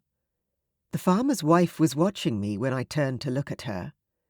There was a knowing twinkle in her eyes that only grew as her face lifted into a broad smile. "Would you like some tea, Your Highness?" I rubbed my hands together, attempting to chase away the chill, and nodded. She led the way inside, taking me to a comfortable kitchen with a view of the fields out back. It was rustic, simple, and not unlike the cabin Stavrock and I had stopped at on our journey here. A fire burned merrily in the grate, and a small copper kettle hung above it. I relaxed onto a window seat covered with a patchwork quilt. As the woman poured the tea, I traced my finger over the rich patterns, letting myself be comforted by the soft noises of her whistling and the crackle of the fire. There was so little about this land that I understood. Bravdock seemed like a lifetime away. I took the teacup from her before frowning. "I didn't catch your name." "It's Molly, ma'am." The woman settled in a sturdy armchair and eyed me like she was measuring me up for something. "So, you're to be our new queen." I blanched, almost spilling the tea all over myself. I set the cup down on the small table in front of me. "What?" "Oh, don't worry." Molly gave me a conspiratorial smile. "I saw the way the two of you looked at each other. I know how it goes. When it's meant to be, it's meant to be." I chewed over her words. She wasn't wrong. My dragon had recognized Damon's immediately. I remembered the way it uncoiled in my chest, reaching out to him from the moment we laid eyes on each other. My eyebrows drew together. I picked up my teacup again and looked down into the brew, like the answers I sought were in there somewhere. What if it's not that simple? I said. Maybe it was wrong to spill all my troubles onto the first person to take any interest, but I needed to talk to someone. Hell, I needed advice. Something about this woman told me I could trust her. What could be simpler?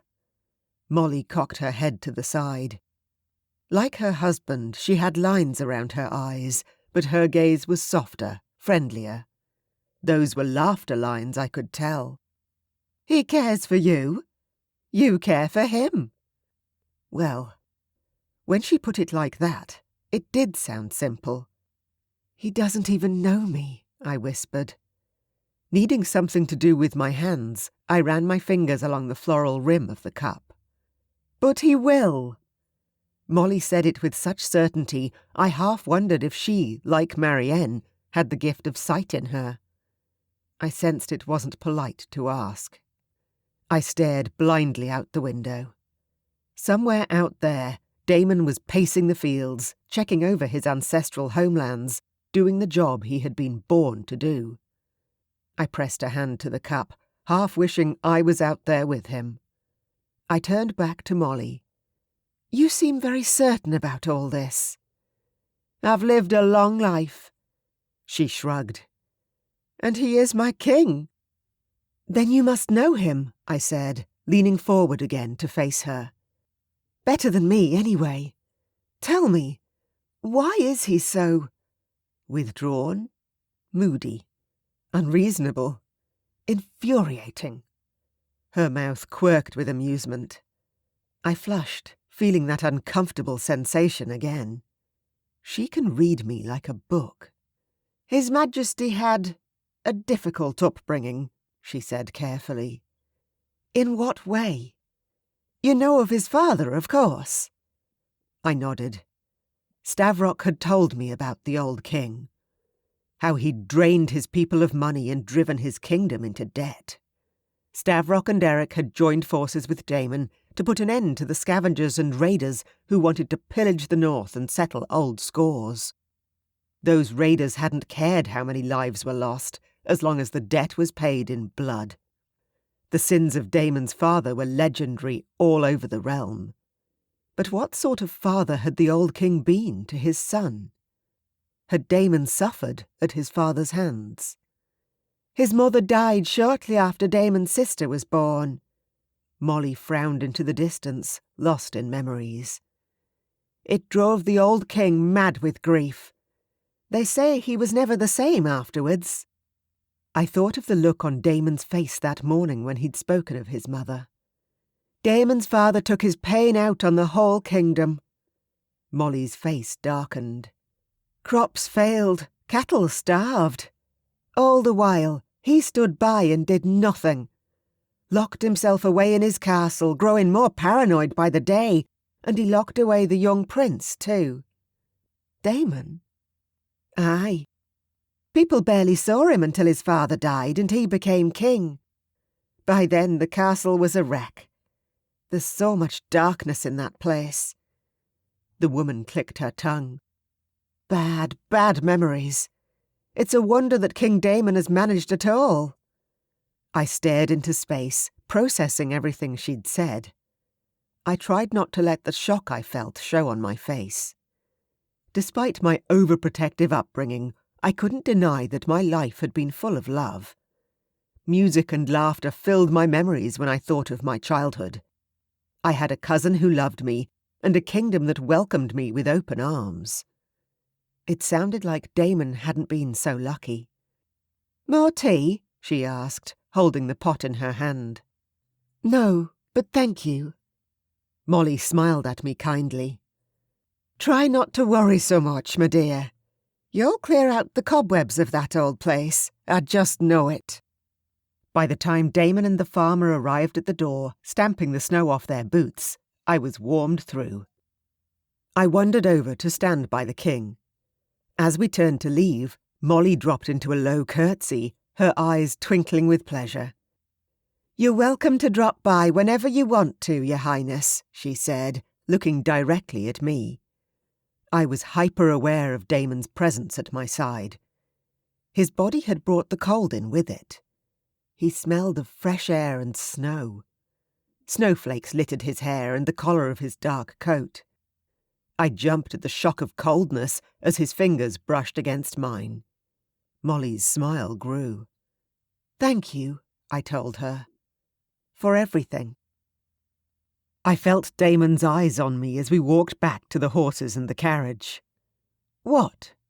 I quirked an eyebrow in his direction.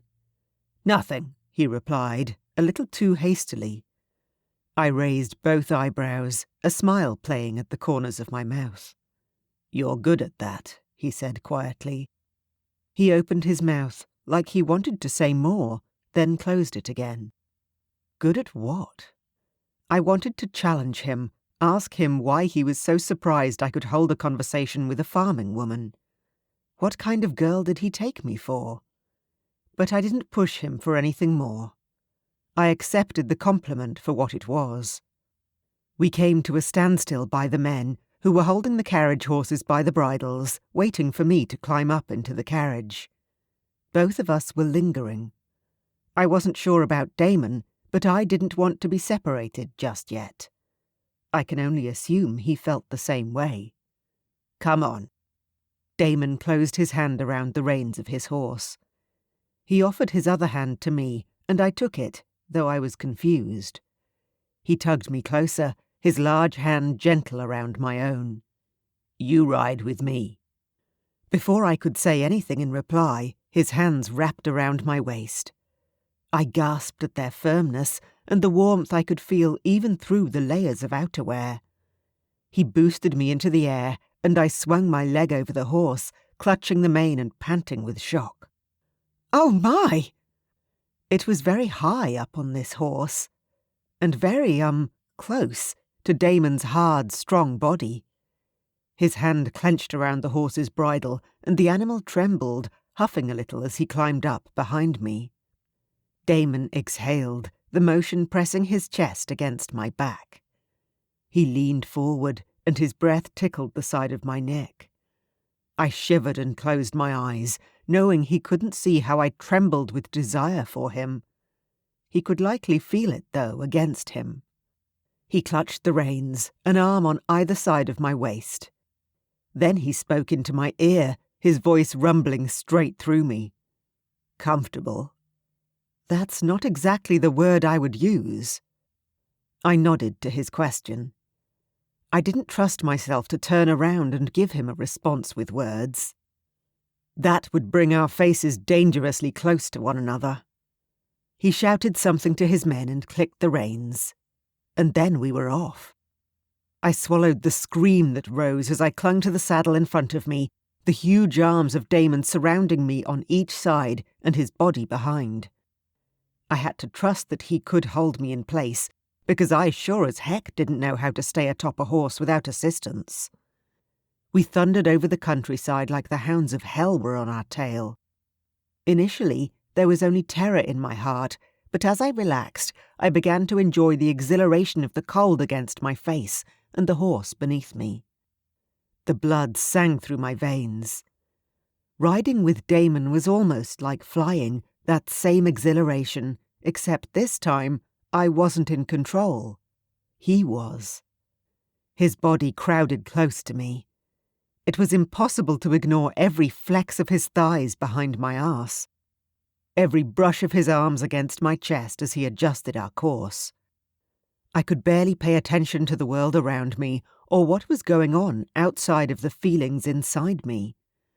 That need was building up again, the need to claim what was mine. But I knew that wasn't what he wanted. My mind and body screamed at each other, tortured by the mixed signals. I was powerless to do anything in my current position. I could only let Damon ride us to our destination. He grunted behind me, and his hand pressed against my belly, pulling me more firmly against his chest. I wanted to arch back into him until I realized that he was merely adjusting my position, making sure I didn't fall. By the time Damon slowed the horse to a trot, We were approaching a shallow slope that led down onto a rocky scree. Several wagons had pulled up at the side of the road around us, and there were people everywhere, hard at work digging and toiling in the earth. When the raiders came, they burned many homes to the ground, Damon said, speaking for the first time since we started this journey. My people needed raw materials to rebuild. Stone, mostly. A team of people manoeuvred a huge machine to the base of the slope. Damon slowed the horse to a standstill. He jumped off with ease and held out a hand for me. I climbed down more gingerly, running a shaky hand over the horse's mane. "Thank you," I whispered to the horse. "Sorry for being nervous of you before." Just before he turned away, I caught the edge of a smile on Damon's face, and my heart lifted as hope twisted within my chest. Chapter 10. Damon. My heart was still pounding heavily beneath my shirt as I approached my men. I regretted my foolish impulse to ride with Cass as soon as I felt her small frame settle in my arms. She'd been so distracting I'd struggled with the simple task of steering the horse in the right direction. The scent of her hair, the softness of her thighs pressed up against mine, it was all far too tantalizing. "Pull yourself together." The voice inside my head, cold and stoic, sounded remarkably like my father. He was probably right. I couldn't afford distractions, not today. Not any day. I let out a deep sigh and walked on. Cass trotted up alongside me as we drew closer to the stone quarry. "Can I walk down there and get a better look?" I shook my head, frowning at the very idea that she'd wander off exploring. "You need to keep close to me. For safety." Several of the men put down their tools as we approached, giving her a furtive once-over as they did so. My hackles rose as a possessive instinct pulsed through me. I clenched my jaw and forced myself to keep walking. I ached to take her far away from them. I wanted to shift and fly us both back to the castle, just to get her out of their sight. There, I would claim her all over again, leaving her gasping my name until she could barely remember her own. I am their king. Nobody will hurt her. Nobody will touch her. She is safe. The mantra did little to calm me down. My dragon was inflamed, and the men seemed to notice because they dropped their gazes, mumbling amongst themselves. I drew level with them. "Is it ready?" "Yes, sire." Jace, my well-built foreman, spoke up. "We're waiting for your go-ahead." I nodded. "Very well, then. Fire away." Cass looked up at me curiously as we strode toward the edge of the rocky slope. I bent closer, letting my mouth almost brush against her ear. The quarry is so noisy, she won't be able to hear me otherwise. It was a flimsy excuse at best. Luckily, if she noticed the way I wasn't breathing normally, she didn't say anything. "We drilled down into the side of the rock yesterday. Now we're packing it with explosives," I said. "It's the best way to break up the stone." As I drew away, a shiver ran through her slender frame. It was no wonder. A chill wind was buffeting us, and the sky once again threatened snow. "Are you cold?" I asked. Worry sharpened my tone. When I spoke again, I made sure my voice was softer. "Because I'll take you back to the castle if you want. You only have to say the word." Her eyes flashed up to mine. "No, Before she could continue, a loud whistle broke through the air. I grabbed her by the arm and pulled her into my body for protection. "Cover your ears. Quickly."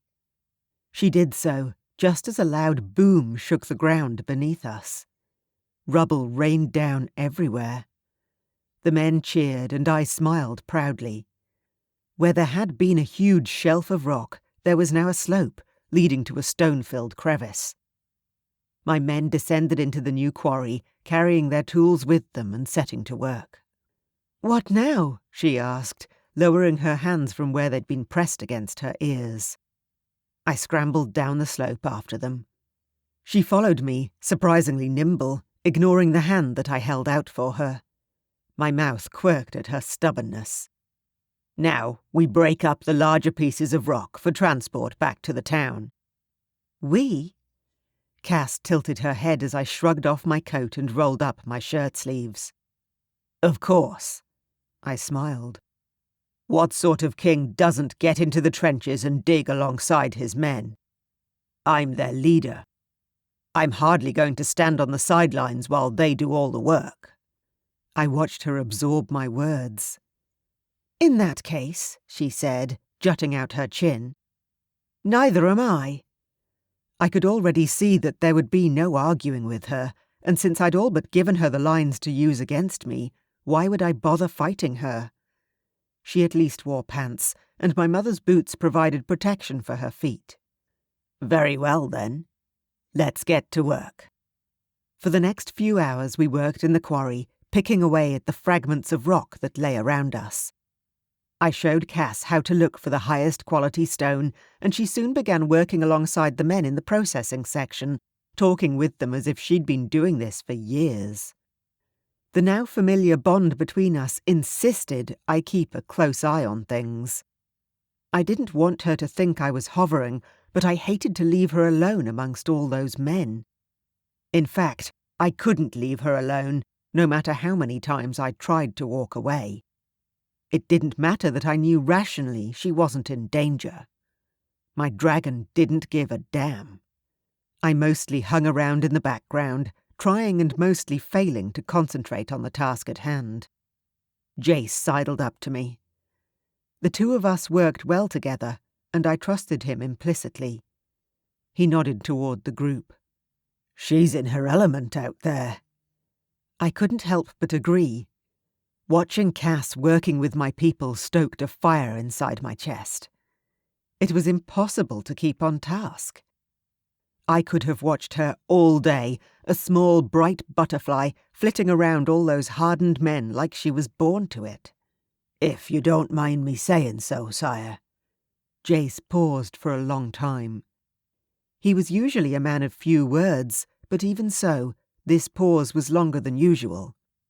I tilted my head, curious to see how he'd finish. It's good to see a smile on your face. Been a long time. I wasn't even aware I was smiling. Oh. Thank you, Jace, I managed, then turned back to look at the little princess I'd assumed would never fit in here. But watching her out here, it began to dawn on me that I may have misjudged her. Clearly, she wasn't afraid to get her hands dirty. Literally. I'd given her the option of staying at the castle, cosy and warm by the fireside, and instead she was out here, working on the frozen tundra with me and my men. She turned her head, and my breath caught at the sight she made. A curly strand of hair pulled loose from her braid, floated in the wind and brushed along her cheek, unnoticed by her. She had a smudge of dirt on the tip of her nose that took everything in me not to race over there and wipe it off with my thumb tip. When she caught my eye, I realized I was staring, but she didn't seem to mind. She gave me a small smile, and I couldn't help but smile back, even though I was faintly embarrassed at being caught staring. I inclined my head, giving her a stiff nod, and tried to get back to work. At midday, when a weak sun shone above us in the pale grey sky, I called a halt to the work. Cass and I sat on a rocky outcrop, a little apart from the others, and passed pieces of a sourdough loaf between us in comfortable silence. I'm sure you're used to fancier fare, I mumbled, fingering a scrap of the coarse bread. I was used to this, but Cass had grown up surrounded by beauty and luxury. Through her eyes, I saw the northern way of life in a new light. We must look like barbarians to her. To my surprise, she only shrugged. I've always preferred bread and cheese to huge elaborate dinners. A dreamy expression crossed her face. Although, I do miss strawberries. I laughed. Good luck finding those up here. I put out my hand, catching a few drifting snowflakes in the palm of my hand. It was snowing lightly again.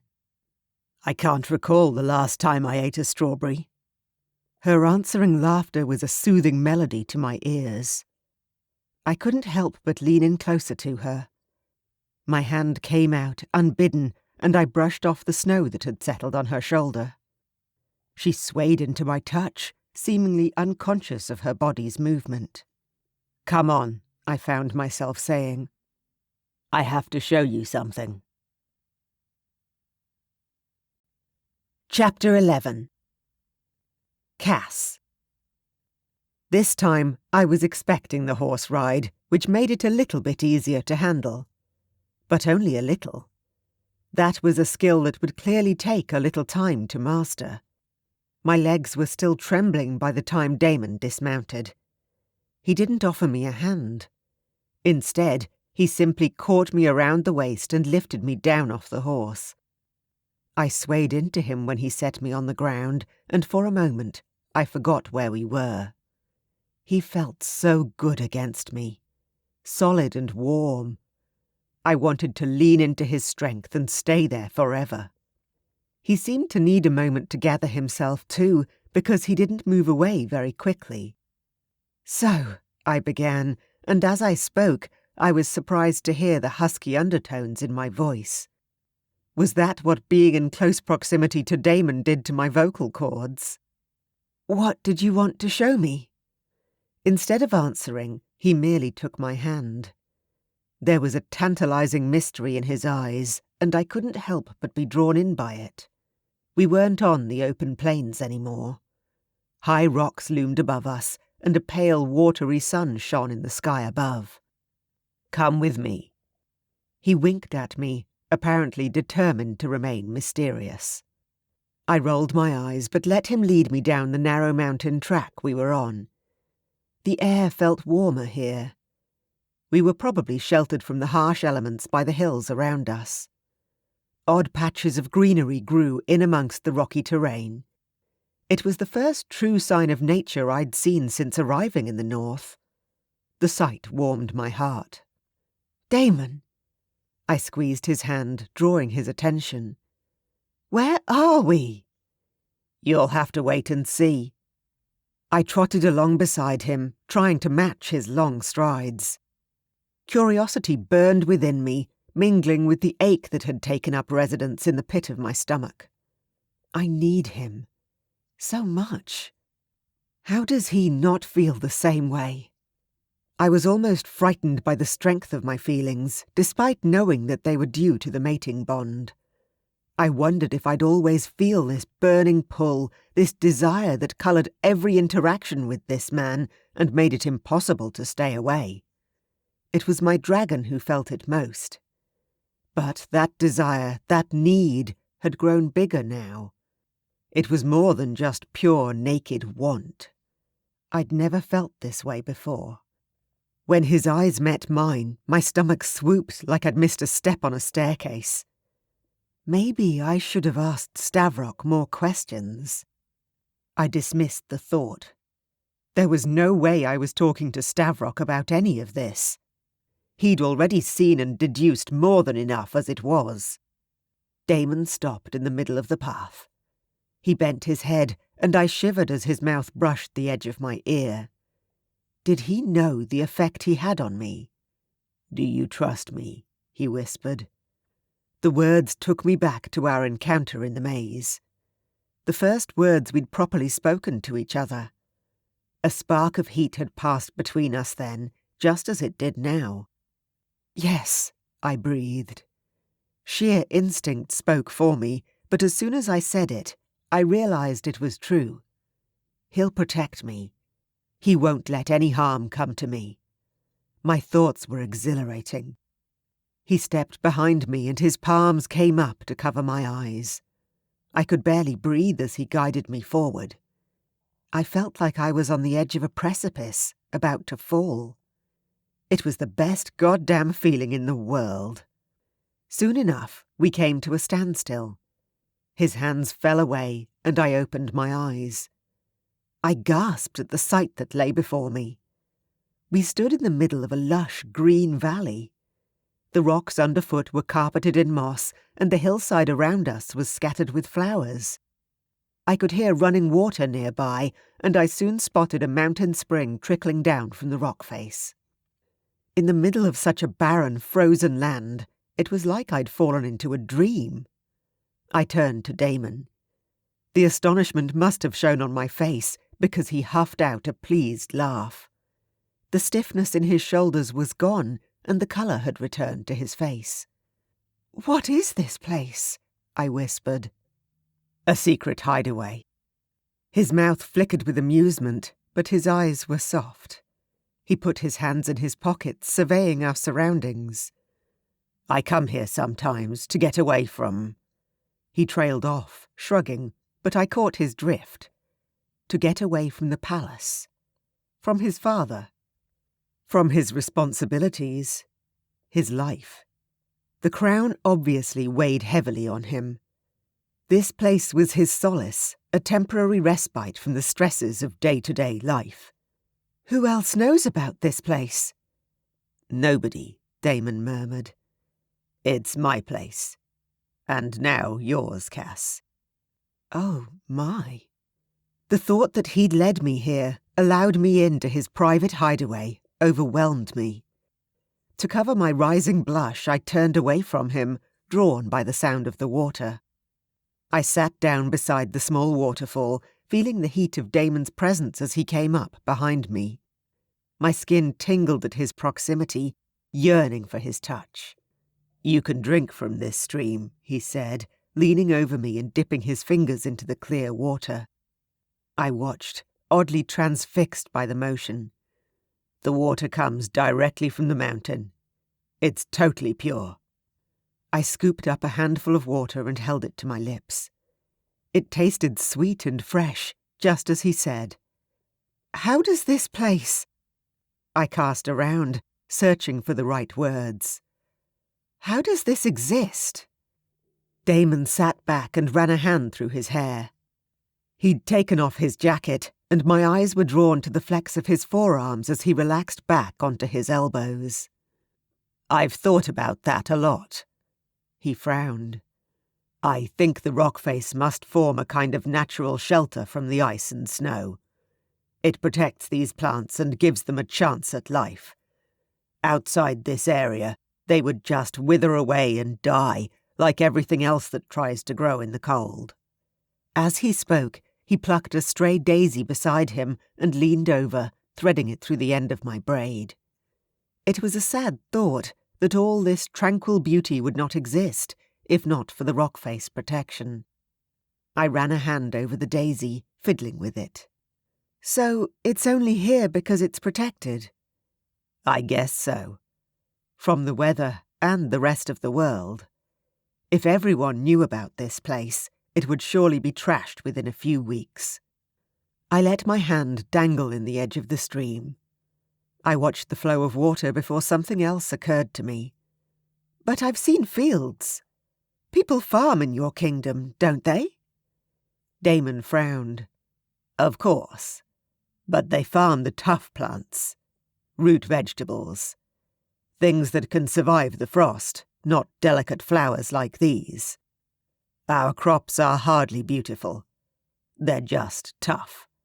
"Maybe they're beautiful because they're tough." Damon didn't look convinced. "Maybe." It seemed like a pointless argument. Anyway, we weren't really talking about the vegetation anymore. I huffed out a sigh. Flopping onto my back, I tilted my head toward him. "You're quite stubborn, do you know that?" He snorted. "I'm stubborn." His playful tone emboldened me.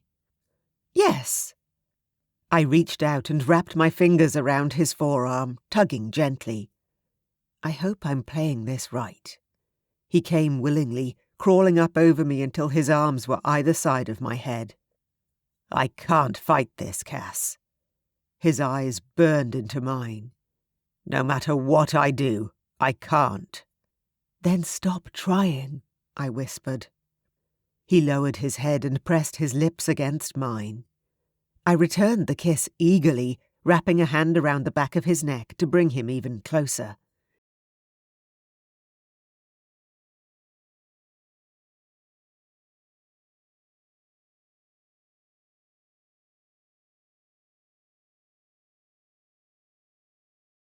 A gentle flow of water lulled my senses. Damon settled down beside me. He folded an arm over my chest and his breathing slowed. I felt so safe in his embrace. I reached out blindly, pressing my hand to his chest to feel the comforting thud of his heartbeat. My eyes fluttered closed, and I drifted off to sleep. Chapter 12. Damon. "Cass," I whispered. "Cass, it's time to go." She curled closer into me, mumbling something in her sleep I didn't catch. I smiled and kissed the top of her head, turning my face upwards to the darkening sky. It was late afternoon now. The days were long here, but the nights were even longer. Soon it would be dark, and we needed to return to the workers and the castle before it became impossible to navigate the path. "Cass," I said again, more firmly this time. Finally, her eyelashes fluttered, and her eyes fixed hazily on mine. "Come on, sleepyhead." We found our clothes, pulling them on. The temperature had dropped considerably since we'd arrived in the clearing, and I moved closer to her, turning up the collar of her coat to keep the chill away. Her fingers paused on the buttons of her coat. She reached out, one finger running down the chain that lay partly exposed under the neck of my shirt. "What's this?" I glanced down at her wandering fingers, enjoying the sensation on my skin, before stepping away. I tucked the chain away and buttoned up my coat properly. The metal seemed to burn my skin through the fabric, like a beacon. "Nothing important," I murmured. "Just a family heirloom." She seemed to accept this, although the tilt of her eyebrows told me she'd get the truth out of me sooner or later. Her expression was still questioning. "What changed your mind?" I was caught off guard by the sudden topic change. "About what?" She lifted her chin, putting her hands on her hips. "About me." I just stood there, racking my brain over what to say. She didn't seem bothered by my pause. She waited, both eyebrows raised. I'd been in a tailspin all day, determined to keep my distance, yet unable to resist her sweet allure. But it was more than that. She doesn't miss a trick, this one. That's for sure. "You did well today," I said eventually. "My people don't take kindly to outsiders. Today, at the farmhouse and at the quarry, you won them over with what seemed to be effortless ease. You're not what I expected." Cass shook her head, like I'd amused her in some way. "I'm used to talking to people who find my status intimidating. The guardsmen back home. The servants. I grew up in the palace, so I know non-royals probably find me hard to relate to. But I try my best to make everyone see me as a person, and if not, a distraction, right?" She shrugged. "Something to lighten the mood." I frowned. That wasn't the case at all. "That's not true." I came over to stand in front of her. I reached out and took her hands in mine, forcing her to meet my eye. "You want to know what I think? I think they saw a queen. A queen who cares about others." Cass looked up at me. Her eyes were shining, but her face was smooth and calm. I drew up her hand and kissed it. The gesture was overly formal, considering what we'd just done, but it felt right. I was giving her the respect that should have been afforded to her the first time we met. A princess's welcome. Before our shifters got in the way. They were gone for now, sated by the pleasure in which we'd just drowned ourselves. My dragon slept lazily inside my chest, content to have his mate close by. We stood there in the twilight. I leaned down to brush a loose strand of hair off her face. When I straightened up, she was still regarding me. chin up, shoulders back. Anyone in the realm, down to the lowliest kitchen boy, would have been able to see the royal blood flowing through her in that moment. A sharp whistle from somewhere beyond the rocks caught my attention. We had been gone too long. My men had sent out a search party to look for us. "Come on," I said. She tucked herself easily into my side, and together we picked our way through the valley, emerging on the other side of the rocks. I strode over to untie my horse, but we didn't have time to get into the saddle. Lanterns bobbed through the dusk, casting long shadows over the rock face around them. "Over here!" I waved, and the lanterns drew closer. "Sire!" Jace, who was leading the men, hurried forward, relief plain across his face. "We thought the raiders had come." A flicker of regret passed through me as I caught a couple of worried looks from others in the group. My people were fearful for good reason. The mountain dwellers that had ransacked our kingdom 2 years earlier were still out there somewhere. We had thinned their ranks, but that didn't mean they were gone for good. They were biding their time, likely hungry for revenge. "No, nothing like that," I said. "Cass and I just wanted to explore." Judging by the expression on Jace's face, I could tell that he knew exactly the kind of exploring I meant, but thankfully he didn't remark on it.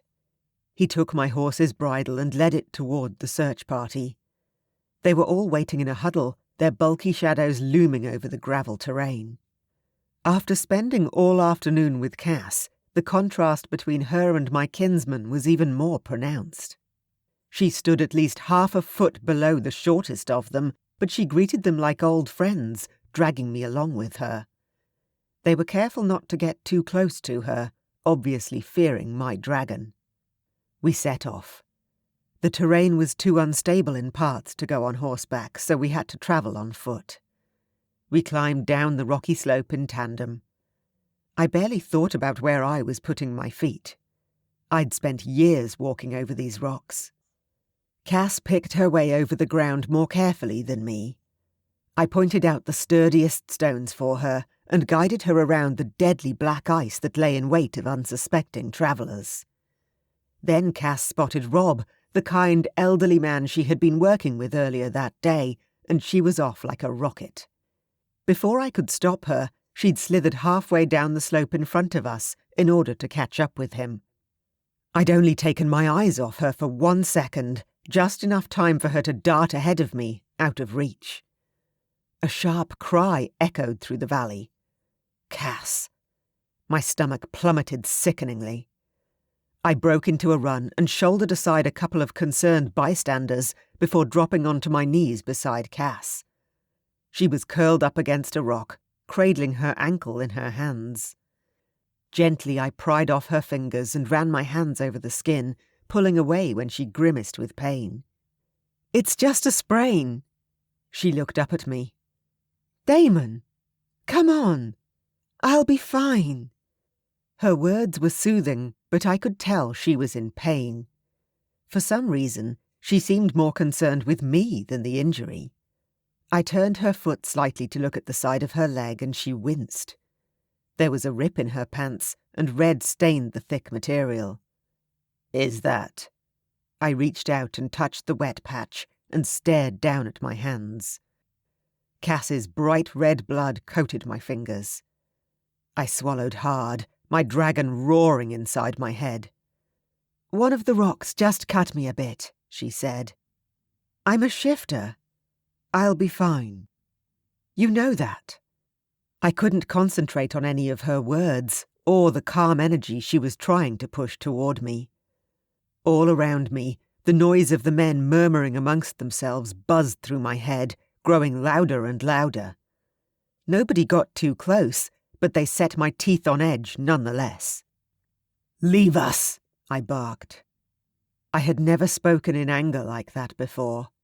I startled them, but I didn't care. My men obeyed and we were alone. Only the wind whistling against the rocks around us broke the silence. I stroked my hands over Cass's hair until we were both calmer. Eventually, Cass looked up at me. You shouldn't have done that. Her mouth turned down at the edges. I'm okay, really. You're not okay. You're hurt. A voice in the back of my mind pulsed like a drumbeat. This is all my fault. I brought her out here into danger, and now look what's come of it. My rational side insisted I was taking it too far. The injury wasn't bad, she just wasn't used to the terrain, but I didn't listen to it. In that moment, I wasn't King Damon. There was only the dragon inside me, snarling and helpless, confronted with its injured mate, and ready to lash out at any threat, real or imagined, that got too close.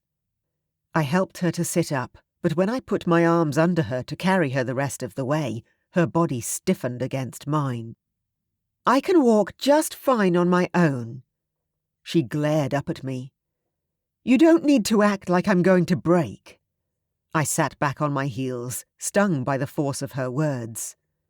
Cass, you're being unreasonable. No. Her eyes flashed with anger. I'm not. You think I haven't noticed how you treat me? I ducked my head, but I wasn't about to back down now. You can't walk on that ankle, I said, reasonably enough, I thought. You'll only injure it further. I gazed down at her slender legs, sprawled out against the rocks. She was so beautiful, so perfect, so soft. She couldn't survive in this place. In that moment, my mind was made up. I would rather spend the rest of my life knowing that she was safe before I let anything happen to her, even if that meant I could never see her again. Ignoring my warnings, Cass struggled to her feet.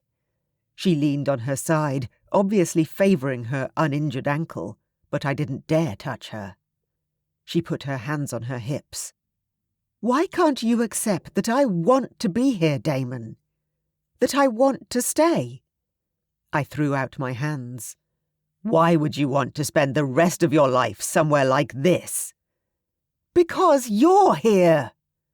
Petite as she was, Cass had a way of making her presence felt, like no other woman I'd ever known. I took a step back, struck by the force of her words. I know how I feel, Damon. And I know how you feel. The bond between us. I don't care about the bond.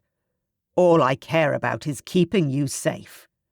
I ran a hand over my face, suddenly exhausted. And I can't do that by letting you shackle yourself to me. What are you trying to say? Cass's face was inches from mine. Her eyes filled with tears. That you should never have come here. My voice echoed over the empty landscape, reverberating off the barren grey rocks.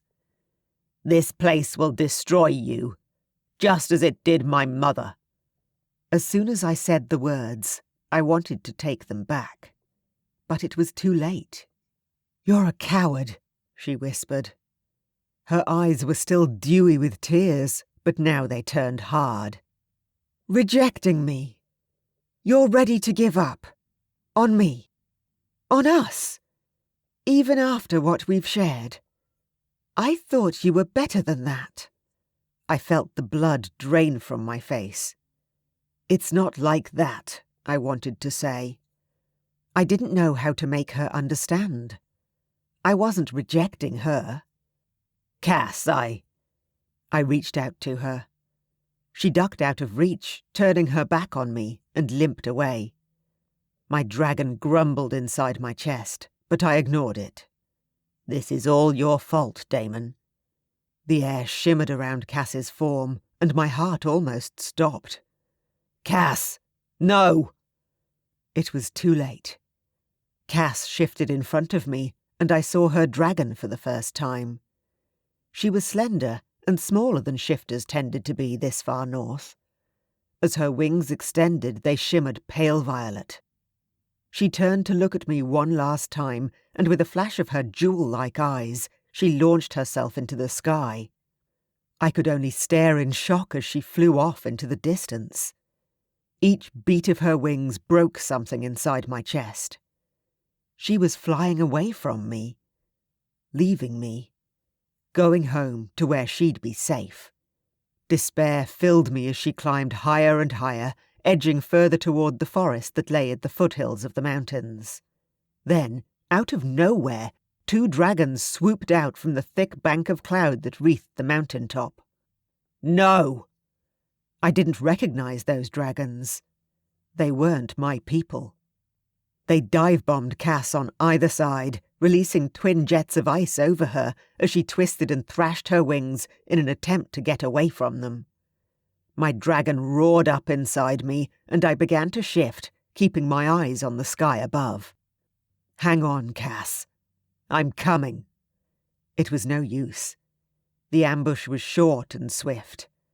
I was only halfway shifted when Cass's now frozen wings collapsed around her, and she dropped out of the sky like a stone. Chapter 13. Cass. I hit the earth with a thud that would have broken every bone in my body if I hadn't been in my dragon form.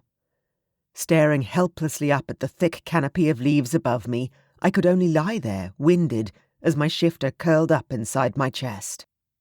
Damn it. I couldn't sustain my dragon. Soon enough I was human again, naked and shivering in the freezing cold of the north. I curled onto my side and crossed my arms over my chest, closing my eyes and trying to draw in breaths. If I fall asleep, maybe I'll wake up, and this will all have been a dream. With a groan, I opened my eyes again. I couldn't fall asleep, not now. But moving hurt. It hurt a whole damn lot. My attackers had damaged my wings somehow. Frozen them, maybe. And the pain of the fall stung through my body, especially my arms and each side of my ribs. They ached, like I'd been repeatedly punched. Before I could consider my next move, the undergrowth rustled and sharp voices pierced through. Saw her fall down here somewhere. We can't return without the girl. My heartbeat picked up as I realized they were talking about me.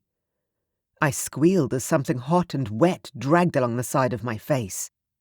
Terror filled me as I rolled over, only to come face to face with the jaws of a huge wolf. Here! She's over here! A man called out. Footsteps trampled over the ground toward me, and I was surrounded. Hands reached out for my naked body. I tried to bat them away, but they easily caught hold of my wrists. I was totally outnumbered. On all sides of me, tall men with long, shaggy furs loomed over me, holding leashes on the creatures that had haunted my nightmares since I was a little girl, giant wolves. I began to shake and tremble. Blessedly, a fur was thrown over my shoulders, partially covering me from the cold and the gazes of the men. I pulled the fur around me and my lip wobbled. What were they going to do to me? Scream all you want, the leader of the men told me with a broad grin. Nobody will hear you out here. That didn't stop me. I screamed all the way through the forest and beyond. Damon. One moment I was staring up at the sky, feet planted firmly on the ground, and the next I was soaring high over the clouds. I let out an earth-shattering roar of rage and despair as I climbed higher and higher, beating my wings against the howling wind. Cass. I could feel my mate slipping away from me, somewhere far below, in the forest at the edge of the horizon. In the distance, a pale shape rose above the trees. My heart skipped, and for a brief second, I thought she'd managed to fight off the attackers and was free. When a second dragon flew up to join the first, my hope vanished. It was them. The monsters who had taken her, hurt her. She was gone. Muscles straining, I pounded my wings through the air. The wind had turned. While Cass had sped through the air, I was forced to fight through a gathering storm. My rage urged me onwards, the anger that pumped through my body so strong I could have broken through any barrier. The gates of hell could have opened beneath me, and I wouldn't have batted an eye. Beneath the sheer fury of the dragon, my mind whirled with panic. What if she's dead? It was my fault. All my fault. I'd put her in harm's way. If she was dead, I couldn't live with myself. I couldn't live. Period.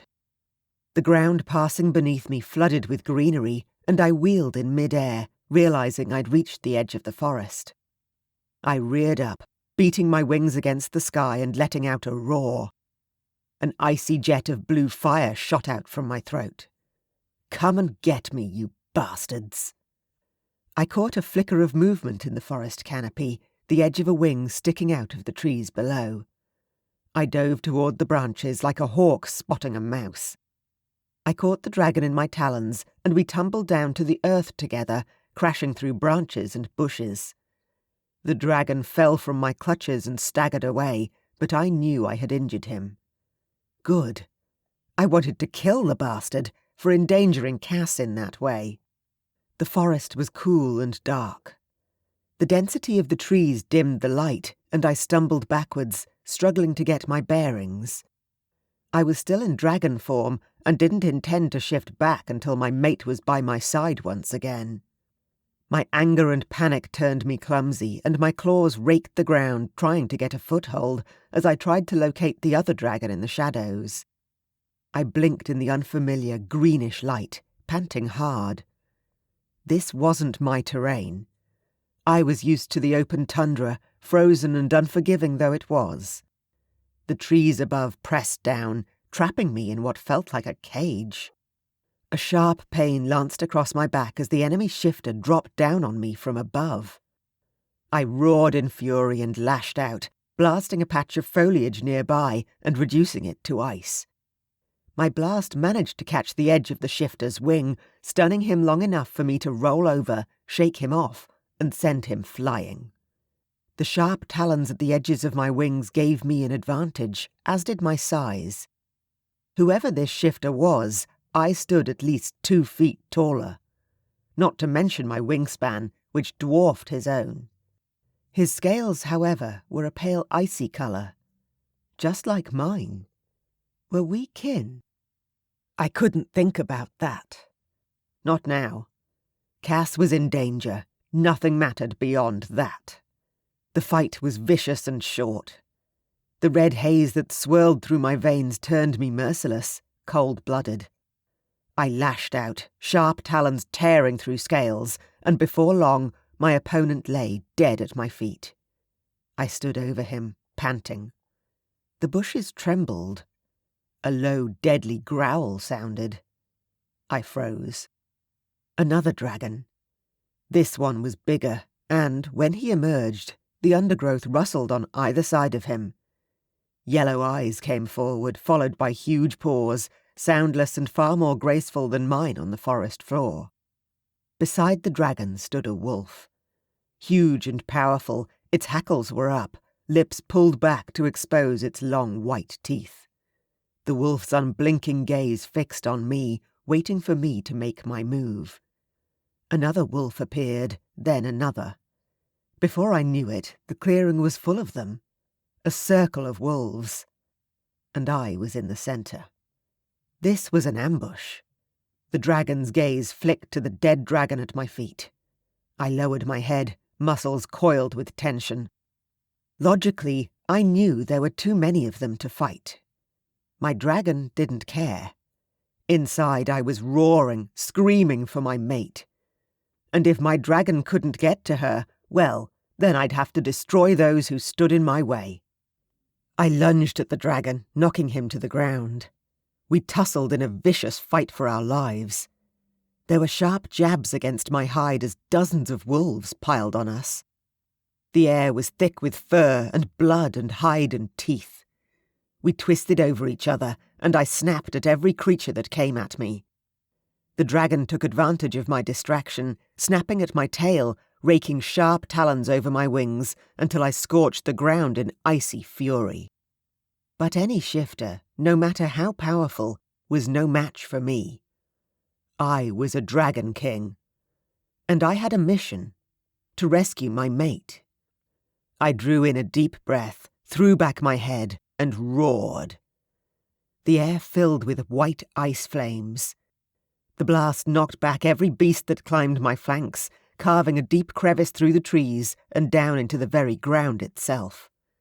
By the time I was done obliterating the area, the second dragon shifter and many of the wolves were dead. Yet still more wolves kept coming. How many of the creatures were there? There was a long, low whistle through the trees.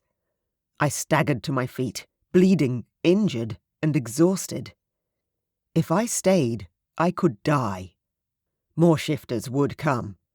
I could already hear them heading this way. This wasn't a battle I could win. Not today. And not on my own. I needed my people. I needed my army. Frustration clawed its way up my throat, and I considered throwing caution to the wind and pushing through my fear, slaughtering everyone in my path until I found Cass. But a small voice, a mere echo in the back of my mind, the part that was still human, said, "Damon, no. You're smarter than that. If you want to save Cass, then we need reinforcements." I hated that voice, but I couldn't argue with it. If I wanted any chance to get Cass back safe, I had to be smart. Cursing the name of every god I could think of, I launched up through the tree canopy and back into the sky. Cass. I huddled on the ground in some god-forsaken corner of a cell-type prison room, curled up beneath the furs they'd thrown into the room with me. At least I wasn't going to freeze to death. Small comfort. I stifled a sob against the crook of my arm. I was scared out of my mind. At least none of them had tried to hurt me. Not yet, anyway. I wish I'd never come here. I wish I was home. Somewhere warm, where everyone knows me, and no one would ever try to hurt me like this. I clenched my jaw, willing the faint dragon spark inside me, the shifter that was currently nothing but a shadow, to warm my chest. Pull yourself together. You are Princess Cassandra of Clan Bravdock, and you are better than this. You wanted adventure, didn't you? Well, things don't get much more adventurous than this. In all those books I'd read about the North, I tried to think what those explorers did when they were in a life-or-death situation. Found their resources, I muttered out loud. It wasn't much, but it was a direction at least, a momentary chance to make myself feel a little less powerless. I lifted my head and took stock of my surroundings, though I couldn't see much. There wasn't any light inside my prison cell, but through the gaps in the walls, the flickering torchlight gave me enough light to make out the dim interior of a hut. The walls were made of rough-hewn wood, and the floor was one step above dirt. Whoever my captors were, they weren't advanced. Or maybe they just don't plan on keeping me here for long. I pushed away the unhelpful thought and uncurled my legs, stretching out. They hadn't bothered to tie me up, which I took as another clue that they didn't expect me to be able to run away. I could try to shift, attack them, or fight my way out of here. But these men were ice dragons and had taken me out of the sky once already today. I didn't want to die, and since they didn't seem to want to kill me, at least right now, I would bide my time and save my strength in case I needed to fight my way out in the end. The door swung open and a shaft of orange light filtered through, startling me. I ducked as something was thrown at me, but when it landed on the floor with a soft thud, I realized what it was. A bundle of clothing. "Get dressed," someone ordered, just out of view. Then the person slammed the door and I was alone again. I crawled toward the dark pile, fingers closing around the cloth. It was soft to the touch, but spun out of simple fibres. I didn't care. I would have worn a freshly stripped wolf pelt in that moment. My hands were stiff as I slipped on the tunic and pulled up the supple leggings. My final garment, a loosely knitted shrug, was wholly unfamiliar to me, but I slipped it on. Mercifully, the shivering began to ease as I warmed up, and in turn my mind grew clearer. I shuffled around the small cell, the blood pumping through my veins and reaching my arms and legs. Everything hurt from the cold, but thanks to my shifter blood, I was healthy and well. The small ankle injury I'd sustained before I left Damon and the few injuries from my fall had healed. They haven't tied me up and they've given me clothes. What kind of raiders are these? A dark thought occurred to me. If I was being held for ransom, I'd be no use to them dead. I paced faster around the edge of my small enclosure, checking for weak spots on every inch of the walls. My cage was well built, and from the sounds on the other side of the door, I had guards. Finally, I found a gap in the wood big enough to peer through. I caught glimpses of a few people sitting around the fireside, talking amongst themselves. They weren't all men either. My heart clenched as 3 women carried children across to sit beside the flames. They looked sleepy, but relaxed and content. This was hardly the stuff of nightmares. My spying was rudely interrupted by the sound of the deadbolt sliding back from the door and light spilling through the gap. I whirled, my fists clenched. I'd never physically fought anyone in my life before, but I wasn't going to cower in the corner like they wanted me to. "What's going on?" I hissed. "Where the hell am I?" The man merely stared at me, blank-faced. "Your Highness," he said, "come with me." Chapter 14. Damon. By the time I found my way back to the castle, the sky had faded into a purplish hue and a canopy of stars glittered overhead. I had no time to stop and appreciate their beauty. The flight had calmed my mind and body, and as I landed, my mind was clear. My rescue plan had formed. All that remained was to set it in motion. I looked around me as I shifted, vaguely aware that I'd landed in the middle of the drawbridge. I was sure the townsfolk didn't appreciate the sudden sight of their naked king, but I didn't care. We had to move fast. A shiver ran up my spine. I had failed to protect Stavrock's beloved cousin. He'll have my head on a spike. If it came to that, I would deserve it. Hell, I'd support it. The realization flooded over me then and there. I loved Cass. I needed her by my side. And I was going to do whatever it took to bring her back to me. Jace strode up to me, his expression clouded with worry. He held out a robe and I dragged it over my shoulders, falling into step beside him as we entered the castle. "Gather the men," I instructed my commander, Eric, who snapped to attention at once. All around me, people whispered to each other, hushed and frantic. "There's no time to waste." "Sire." Jace put a broad hand on my shoulder. It was a familiar gesture, and one I appreciated. Right now, I needed people I could trust, not servants bowing before their king. "What happened?" "Cass, she—" The words lodged in my throat, and I swallowed hard, jaw tightening. The very mention of her name sent my shifter reeling. "They've taken her."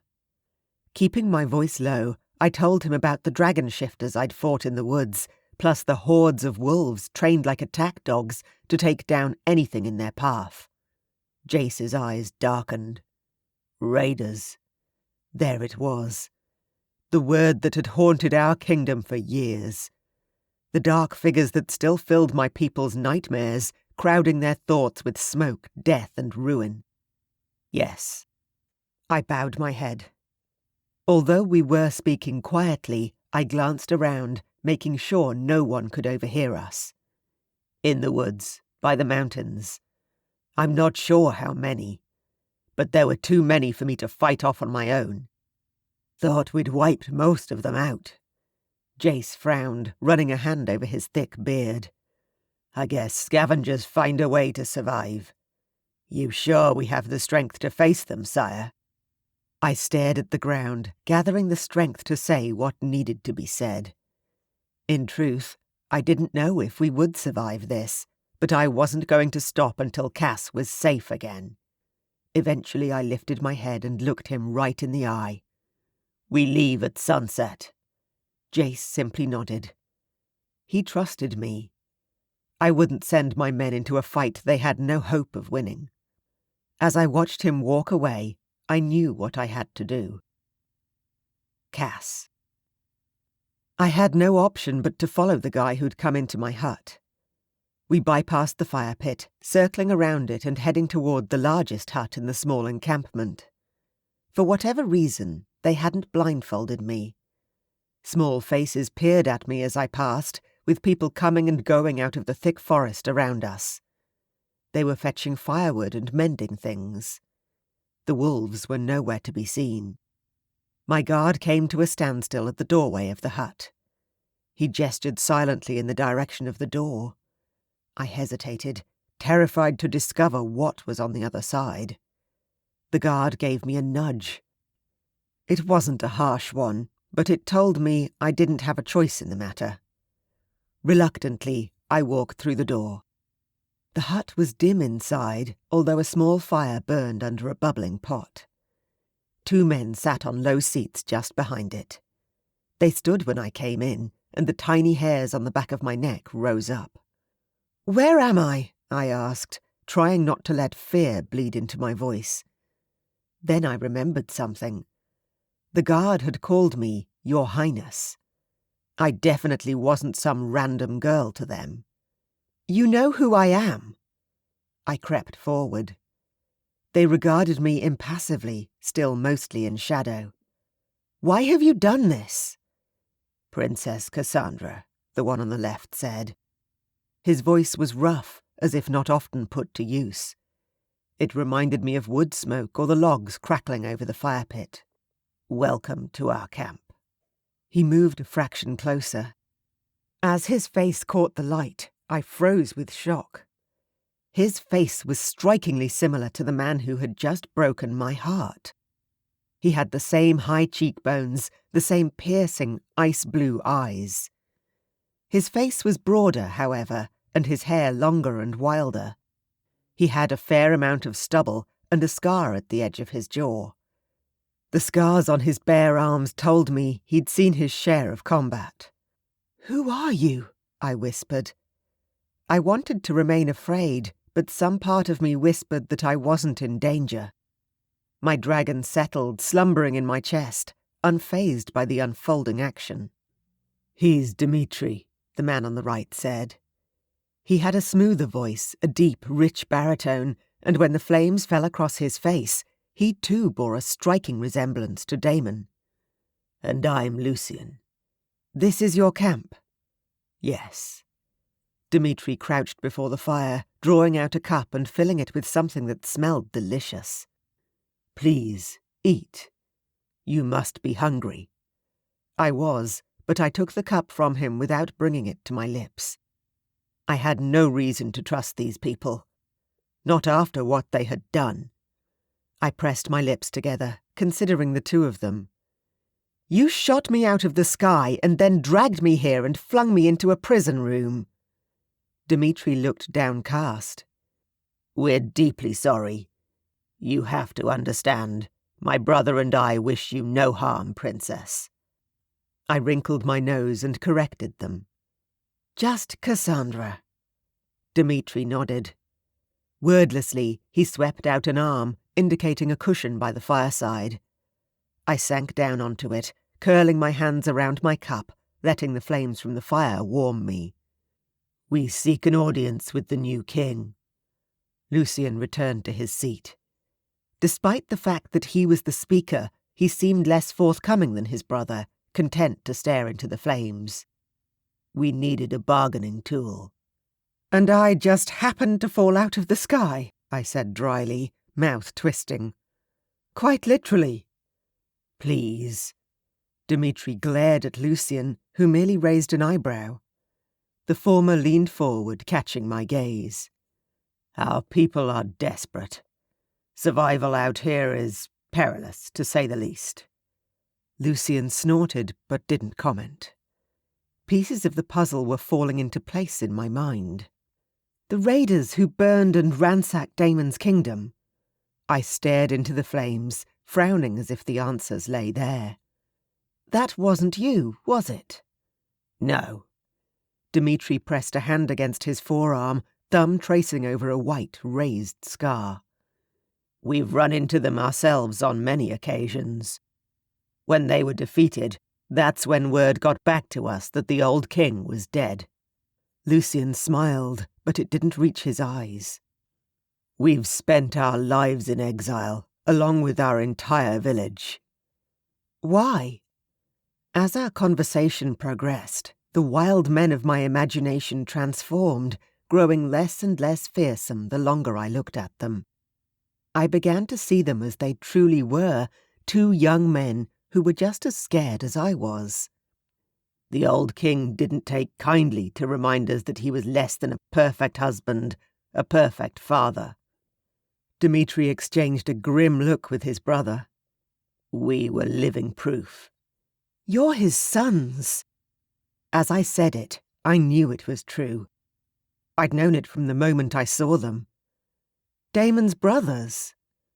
Half-brothers, Lucien corrected. But yes, we want to talk with King Damon. Dmitri folded his hands together, looking at me intently. But we knew we had to be careful. Nobody here knows him, knows what kind of man he is. If he's anything like his father. He isn't, I interjected. He cares about his people. He wants to rebuild his kingdom.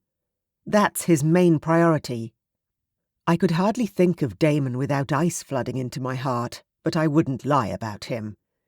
He may have rejected me as his mate, but I could say that much for him. He only wanted to recover what his father had lost. Nothing mattered more to him than that. Not even me. Something of my anguish must have shown on my face. If the brothers noticed, they didn't say anything, much to my relief. We have no interest in challenging his rule. Lucien turned to me. We just want to live in peace. They both stared at me for a lengthy moment. I narrowed my eyes at them, and then turned my attention to the delicious broth in my cup. I took a big sip, savouring the flavour. Finally, I set down the cup and turned to face them fully. You two, I stared between them, are idiots. Their eyes widened in shock, but I wasn't done. I've been blasted with dragon ice fire, dragged through the woods and held hostage. I am going to say my piece, and they're going to listen. You should have come and talked to him, like rational people. Damon is good. He won't turn you away or hurt you, or whatever it is you're so afraid of. He's a good man, and he needs good, strong men to help him rebuild the kingdom. I drew a shuddering breath. And if you take me back with you, I can smooth over this huge misunderstanding, and we can all move on with our lives. I crossed my arms over my chest and glowered at them. Dmitri and Lucien gaped at me. I raised one eyebrow, and then the other crept up to join it. Got it, Dmitri said eventually. I exhaled. Good! I kicked out my legs, stretching them before the fire. I was warmed through now and relaxed. Finally. By the way, Damon won't take kindly to the whole kidnapping thing, so you might want to let me do the talking to start with. By the looks on their faces, it was clear they hadn't considered the ramifications of holding me hostage. I gave them a cheery smile. Can I have some more broth now? An hour later, we were ready to leave. Lucien disappeared outside to tell the others that the camp was on the move. Dmitri and I stayed by the fire, trading stories. He had never been south of the mountains, and he wanted to know everything about what it was like to grow up in green, peaceful valleys, where life wasn't a continuous struggle for survival. In return, he told me more about the Kingdom of the North. Damon's father was happy once. He twirled the stick in his hand, which he had been using to poke at the fire, as he considered his words. His mother, she wasn't born here in the north. Did you know that? I shook my head. Curiosity burned in my chest. Damon's father saw her one day when he was visiting the southern kingdoms to sign a trade deal. He carried her off. Dmitri glanced at me, and I nodded. I knew how these things typically went, after all. Stavrock was a prime example, except Lucy had been in a human village when he'd carried her off. She was adored by the people and by the king. But when she died, it was whispered that the ice and snow killed her. She wasn't made for the north. She didn't belong here. His head dropped. Forgive me, Cassandra. I don't mean to suggest that you... It's okay, I was quick to reassure him. I know. Well, that definitely explains a lot about Damon's fears for my safety. Come on, Dmitri said eventually, clambering to his feet and offering a hand. We should be on the move shortly. We emerged from the tent. That was fast, I said, startled. The campsite had been completely dismantled. All that remained of the fire pit was a smouldering pile of ash. A huddle of caravans, laden with belongings, waited for us at the edge of the tree line. Dmitri gave a loose shrug. We're used to packing up in a hurry, I guess. A wolf prowled the edge of the forest, and fear trickled down my spine as a small girl rushed up to it and buried her hands deep in its thick pelt. The wolf lowered its head and let the girl pet it. It was strange to see such a large, ferocious beast act so gentle. Maybe I've misjudged this place. In more ways than one.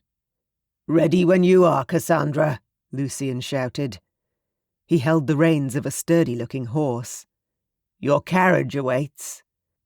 I smiled at him. The sky above us went dark. Several people screamed as they stared up into the clouds.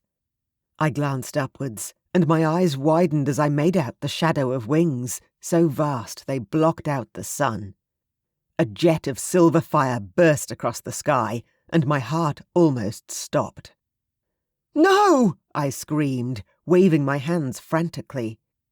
For a heartbeat, I considered shifting, but by then it would be too late. I could only watch as Damon circled the clearing above us, like a giant killing machine. Chapter 15. Cass.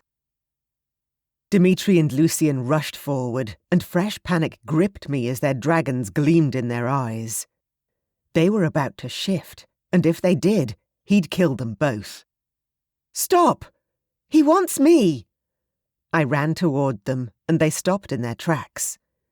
"He won't hurt you. He's just looking for me."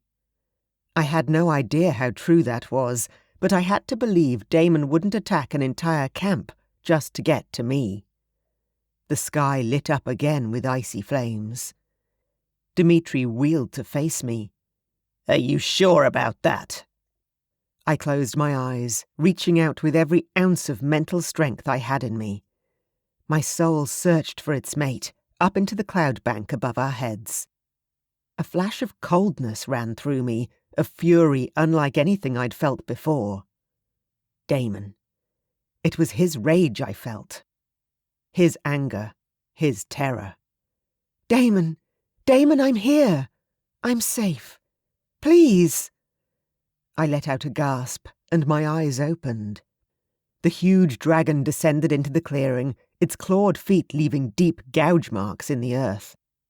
He roared, and the deep, powerful sound shook the earth beneath our feet. Damon's dragon was huge, bigger than I could have imagined, with a wingspan that easily stretched across the whole camp. His hide was pale, shimmering silver in the dim light. His eyes were the same icy blue as they were in his human form. The spikes that covered his head were sharp and deadly. As he lowered his head, they reminded me of a crown. He was magnificent. I stepped forward, separating myself from the group. I spared a glance behind me and kept my voice quiet but firm as I instructed a woman nearby. "Bring me a robe for the king." She hurried off. I turned and faced him. His eyes were already fixed on me. Even from this distance, I could see his huge chest rise and fall with barely suppressed fury. "I'm here," I said. "I'm unhurt, look." The woman scuttled up behind me, and I took the robe from her with a nod. I sensed the tension in the clearing. At any moment it could break. It's all up to me. All my life I'd been told what to do. By my courtiers or my own family. None of that mattered anymore. I wasn't about to hide from Damon and let him destroy these innocents in my name. I moved closer, positioning myself between the dragon and the frightened villagers. I knew that Damon wouldn't harm them if there was a chance that he'd hurt me in the process. As I got within range, he moved sharply, as if to grab me. I stepped back and glared at him, shaking my head. He huffed with annoyance and glowered at me, but lowered his head. I tilted up my chin at him, triumphant. I'm not going to be carried back to the castle like a sack of potatoes. I raised an eyebrow at him and watched the fire in his gaze flicker, smouldering into embers. A hazy mist built up as he shifted, and when it cleared, Damon stood in the middle of the clearing. Even unclothed, his human form was imposing. His gaze was fixed directly on me, but his sheer presence was enough to freeze everyone to the spot. I stepped forward with the robe held between my two hands. He looked at me, his burning gaze unreadable. Then he fell to his knees and bowed his head, to my shock, and likely the shock of everyone else in the clearing. I knew what I had to do. Gently, I lay the robe over his shoulders. It was a coronation of sorts. The movement felt ceremonial, regal. When he rose to his feet, he drew the robe around to cover himself and took my hand. "My king," I murmured. He bent and kissed my fingers. The gesture was formal, more for the benefit of those watching than anything else.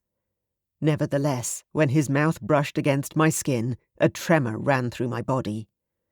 He dropped my hand and his gaze moved past me onto the crowd at the edge of the trees. "Who is in charge here?" "We are." Dimitri's voice rang out across the clearing. Lucian stood by his side, unspeaking and unsmiling. Tension was written into every muscle in their bodies. Damon narrowed his eyes, but the expression mingled with surprise, which morphed into open astonishment. He'd picked up on the likeness between the two men and himself. Good. That will hopefully make this easier. I gripped Damon's arm tight, and his gaze flicked down to meet mine. "Come on." I smiled up at him. "Let's go meet your brothers." "Brothers," he whispered, seemingly to himself. We moved together, crossing the ground at a slow, careful pace. Damon looked like he was in a dream. Finally, we drew level with them. "Your Majesty," I said, looping my arm through his so he didn't swing out at them. "Allow me to introduce Dimitri and Lucian."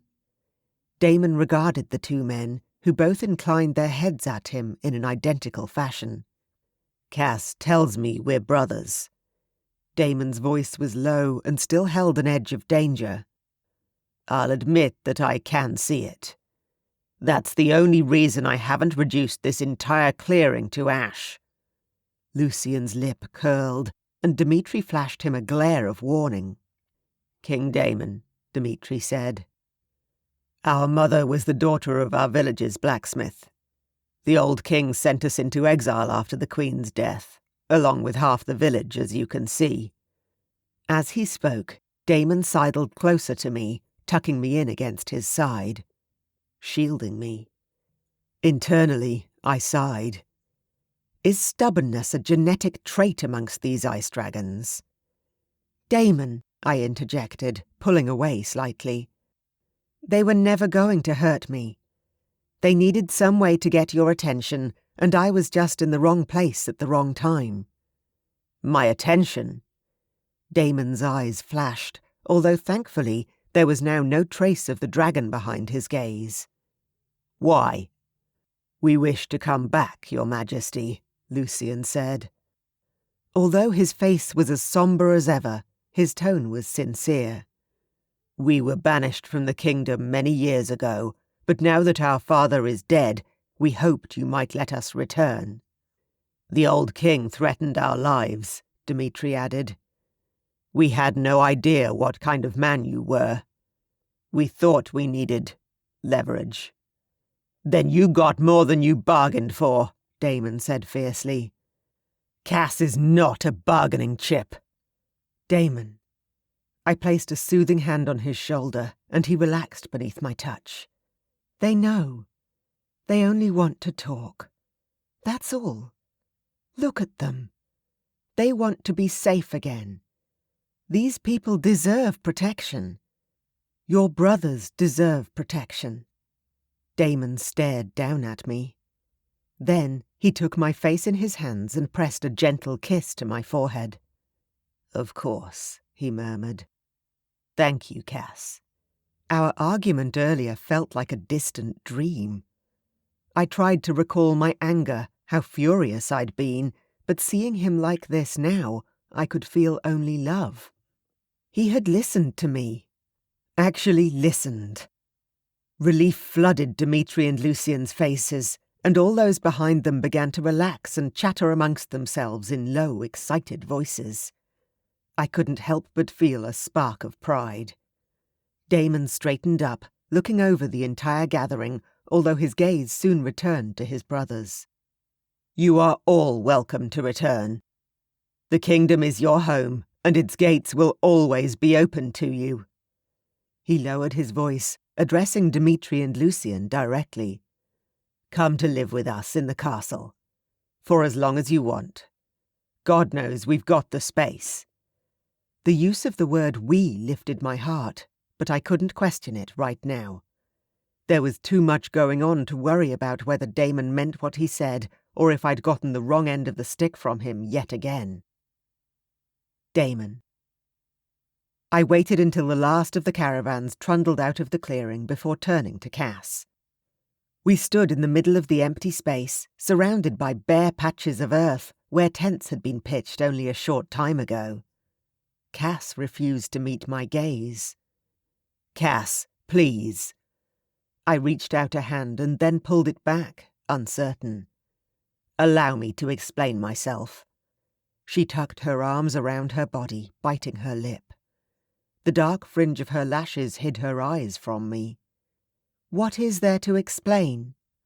When I first saw you, Unable to help it, I rushed forward, but I didn't dare touch her yet. You know how I felt.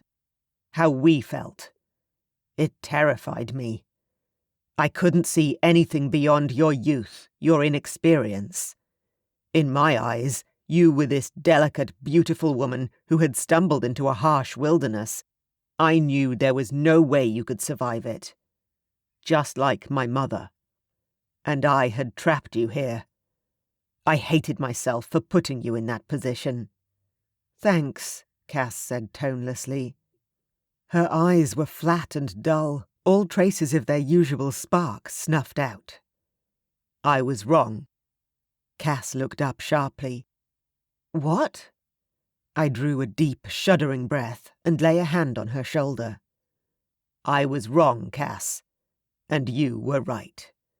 I was so wrapped up in the past, my father's mistakes, that I couldn't see what was right in front of me. When I watched you drop out of the sky, I broke off, shaking my head against the terror of that memory. I've never been so afraid in my life, and I realized I can't keep focusing on the what-ifs anymore. What are you saying? Cass whispered. I've been so caught up with wanting you gone. I leaned forward, forcing her to meet my eye. I wanted what I thought was best for you, for us. I wasn't seeing you for who you are. You're brave, smart. Keep talking. The corners of her mouth curled upwards, and some of the light crept back into her eyes. You brought me to life, Cass. There it was.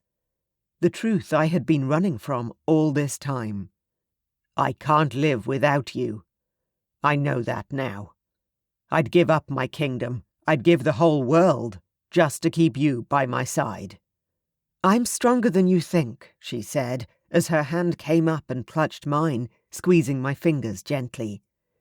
Emboldened by the gesture, I reached up and brushed her hair off her face, running my fingers through her curls. "I still want to stay, Damon." My heart swelled, and I pressed a kiss against her mouth. She returned it eagerly, and for a moment we stood there in the clearing, tangled up in each other. "Then stay," I breathed, watching her cheeks flush. "Stay, and be my queen." "Is this a proposal?"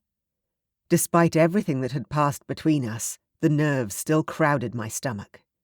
"It is." I bowed my head before falling to my knees and taking her small hands in mine. "All that I have is yours.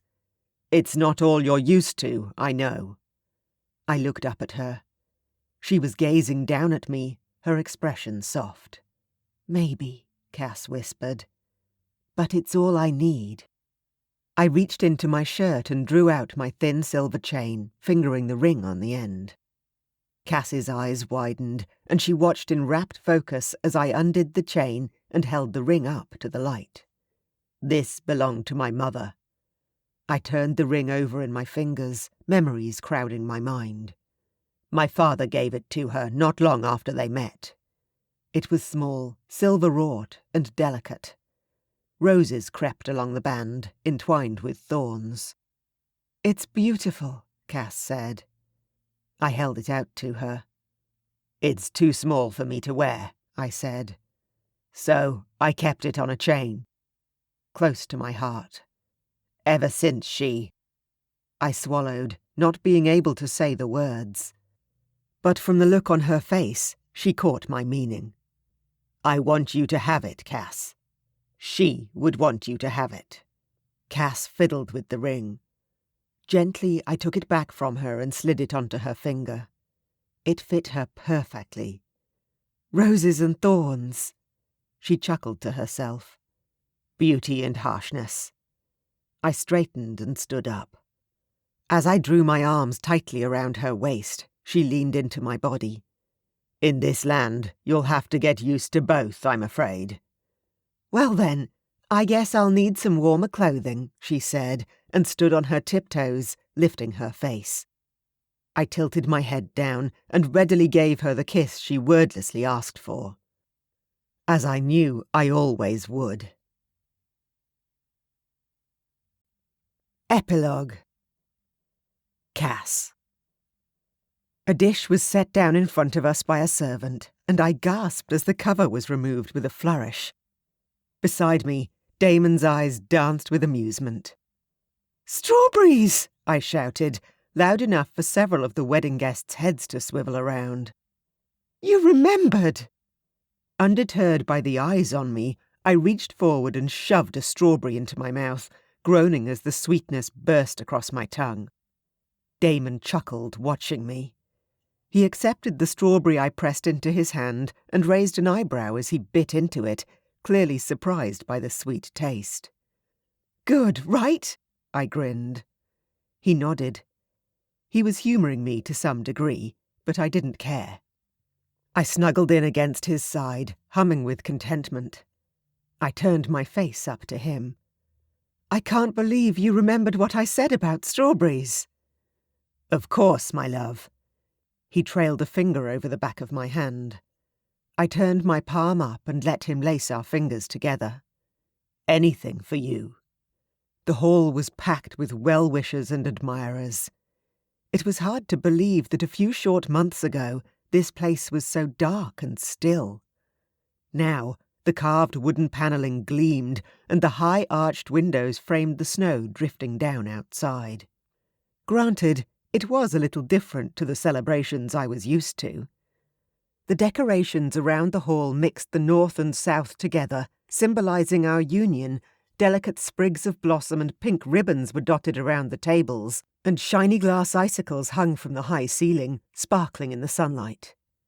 It shouldn't work, but it did. I smiled, catching sight of the banner hanging on the far wall.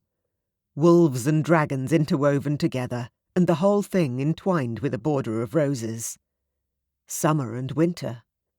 I wasn't stupid. I knew that life would never be the same again, that there would be challenges thrown our way. But I didn't care. Besides, who didn't have challenges? I'd chosen my destiny. Where others might see danger lurking around every corner of this land, I only saw adventure. Not to mention the man I love. Along the top table, we sat with our friends and fellow rulers. The smaller round tables filled the rest of the space in the great hall.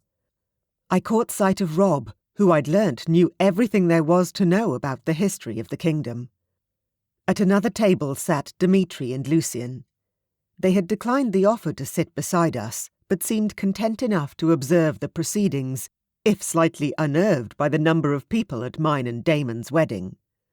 I let my eyes wander, smiling every time I spotted a familiar face.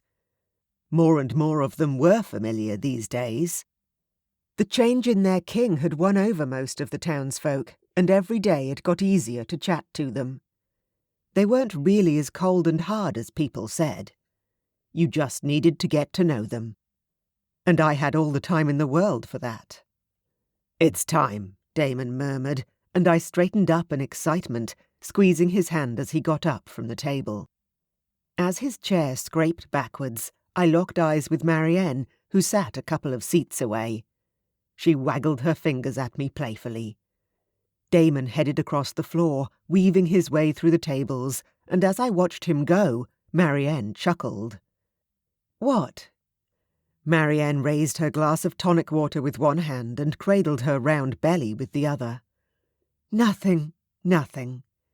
A smug smile played around her mouth. "I'm pleased you found your happiness here, Cass." Eric leaned over and draped an arm over her shoulder. "My wife is the matchmaker of the various kingdoms." He smirked. "I think it's gone to her head." He sounded a little annoyed, but the way he looked at her said otherwise. Pride shone in his eyes.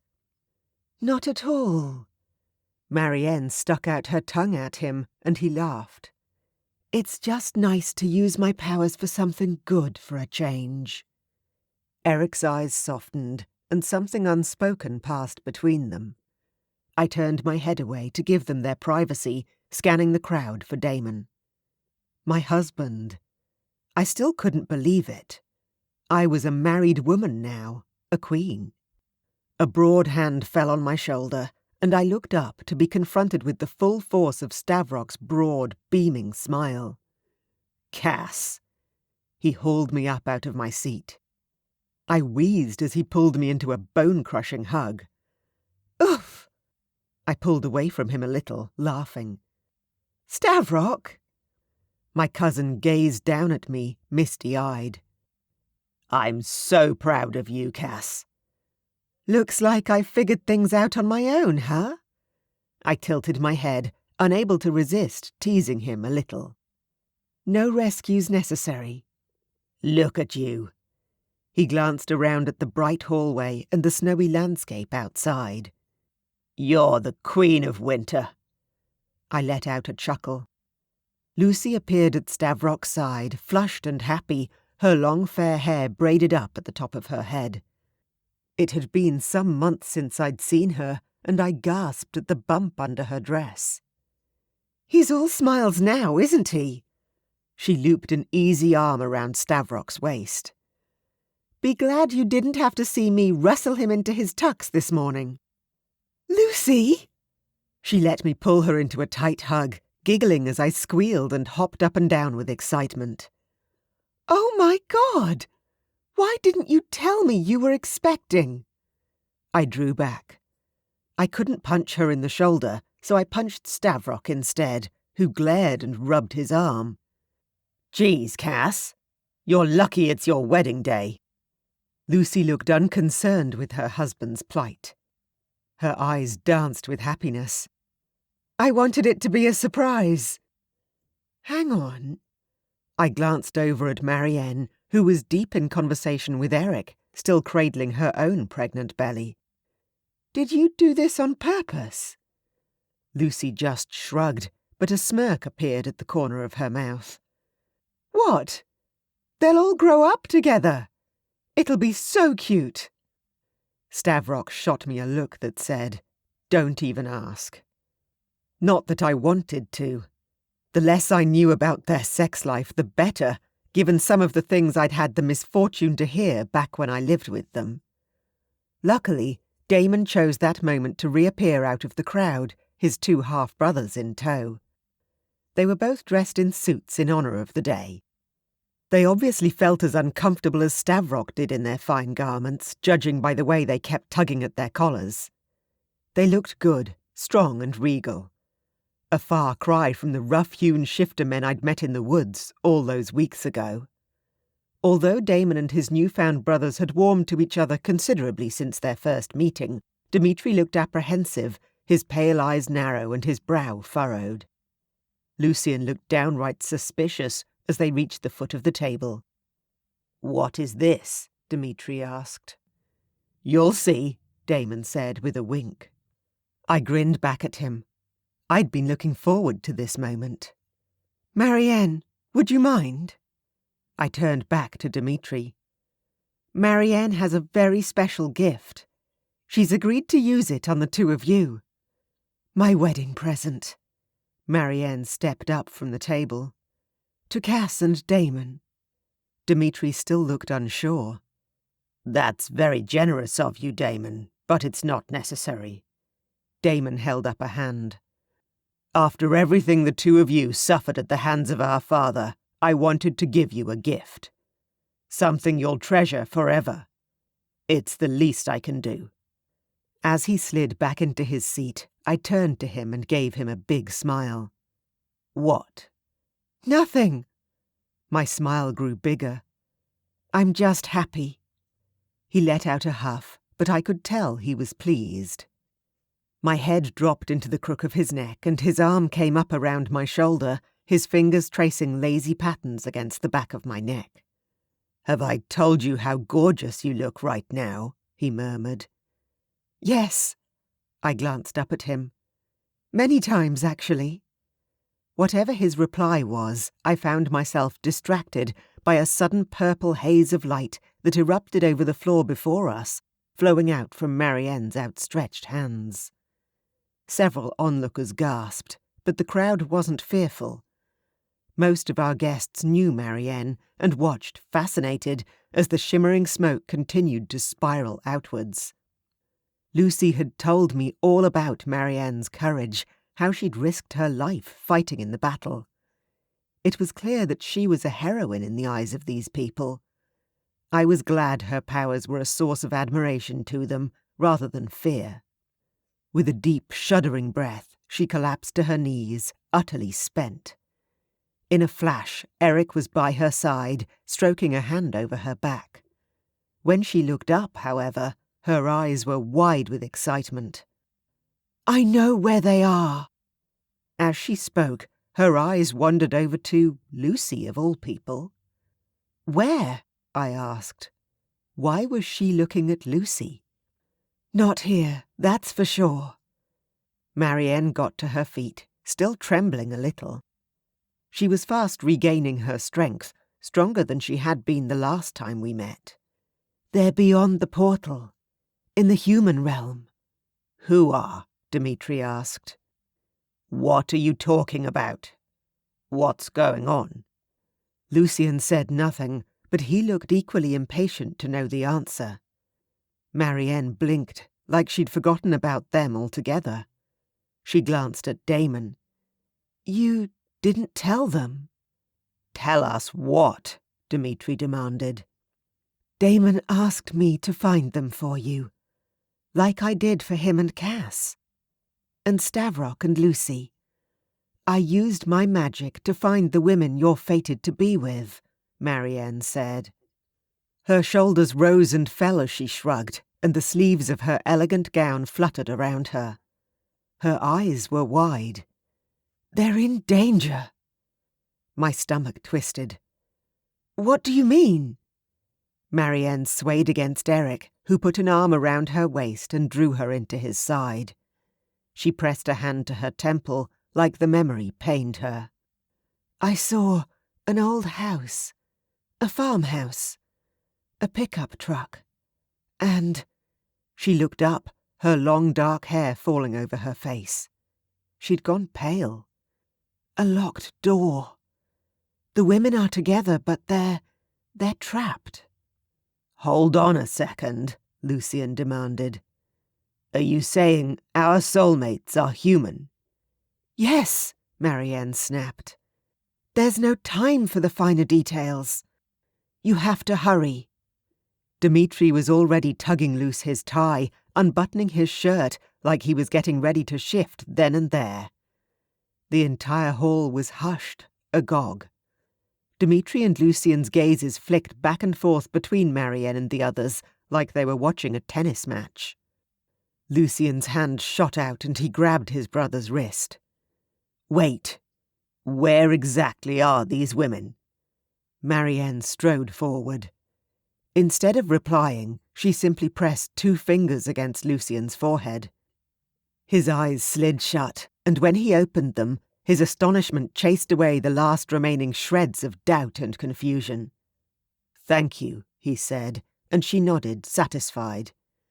Marianne turned toward the table, where the rest of us were still looking on in shock. I've just given them directions. They know how to get there. She paused, looking worried. In theory, anyway. Stavrock stood so fast that the silverware and glasses clattered over the table. I'll go with them. They'll need a guide, someone who understands the human realm. And human women come to that. He glanced down at Lucy, who patted him on the arm. My husband isn't the type to back down from a fight, Lucy added darkly. Promise me you'll come back in one piece. Stavrock bent to kiss the top of her head. Always. You know I'd take you with me, but... His gaze fell pointedly on her belly. I won't be gone long, love. He was already shrugging out of his jacket, the light of his dragon surging in his eyes. Damon sauntered up beside me. I took his hand in mine, and together we watched Stavrock stride out of the hall, Dmitri and Lucian hot on his heels. Well, that was exciting, I said. Damon's mouth quirked. Did you expect anything else? I laughed and shook my head. Soon it would be time to cut the cake, and after that there would be dancing, and the snow-covered grounds would be full of people, music and laughter. And after that? I fiddled with the silver ring around my finger, smiling. It had company now, my wedding band. There were many more adventures to come, and, with Damon at my side, I couldn't wait to get started.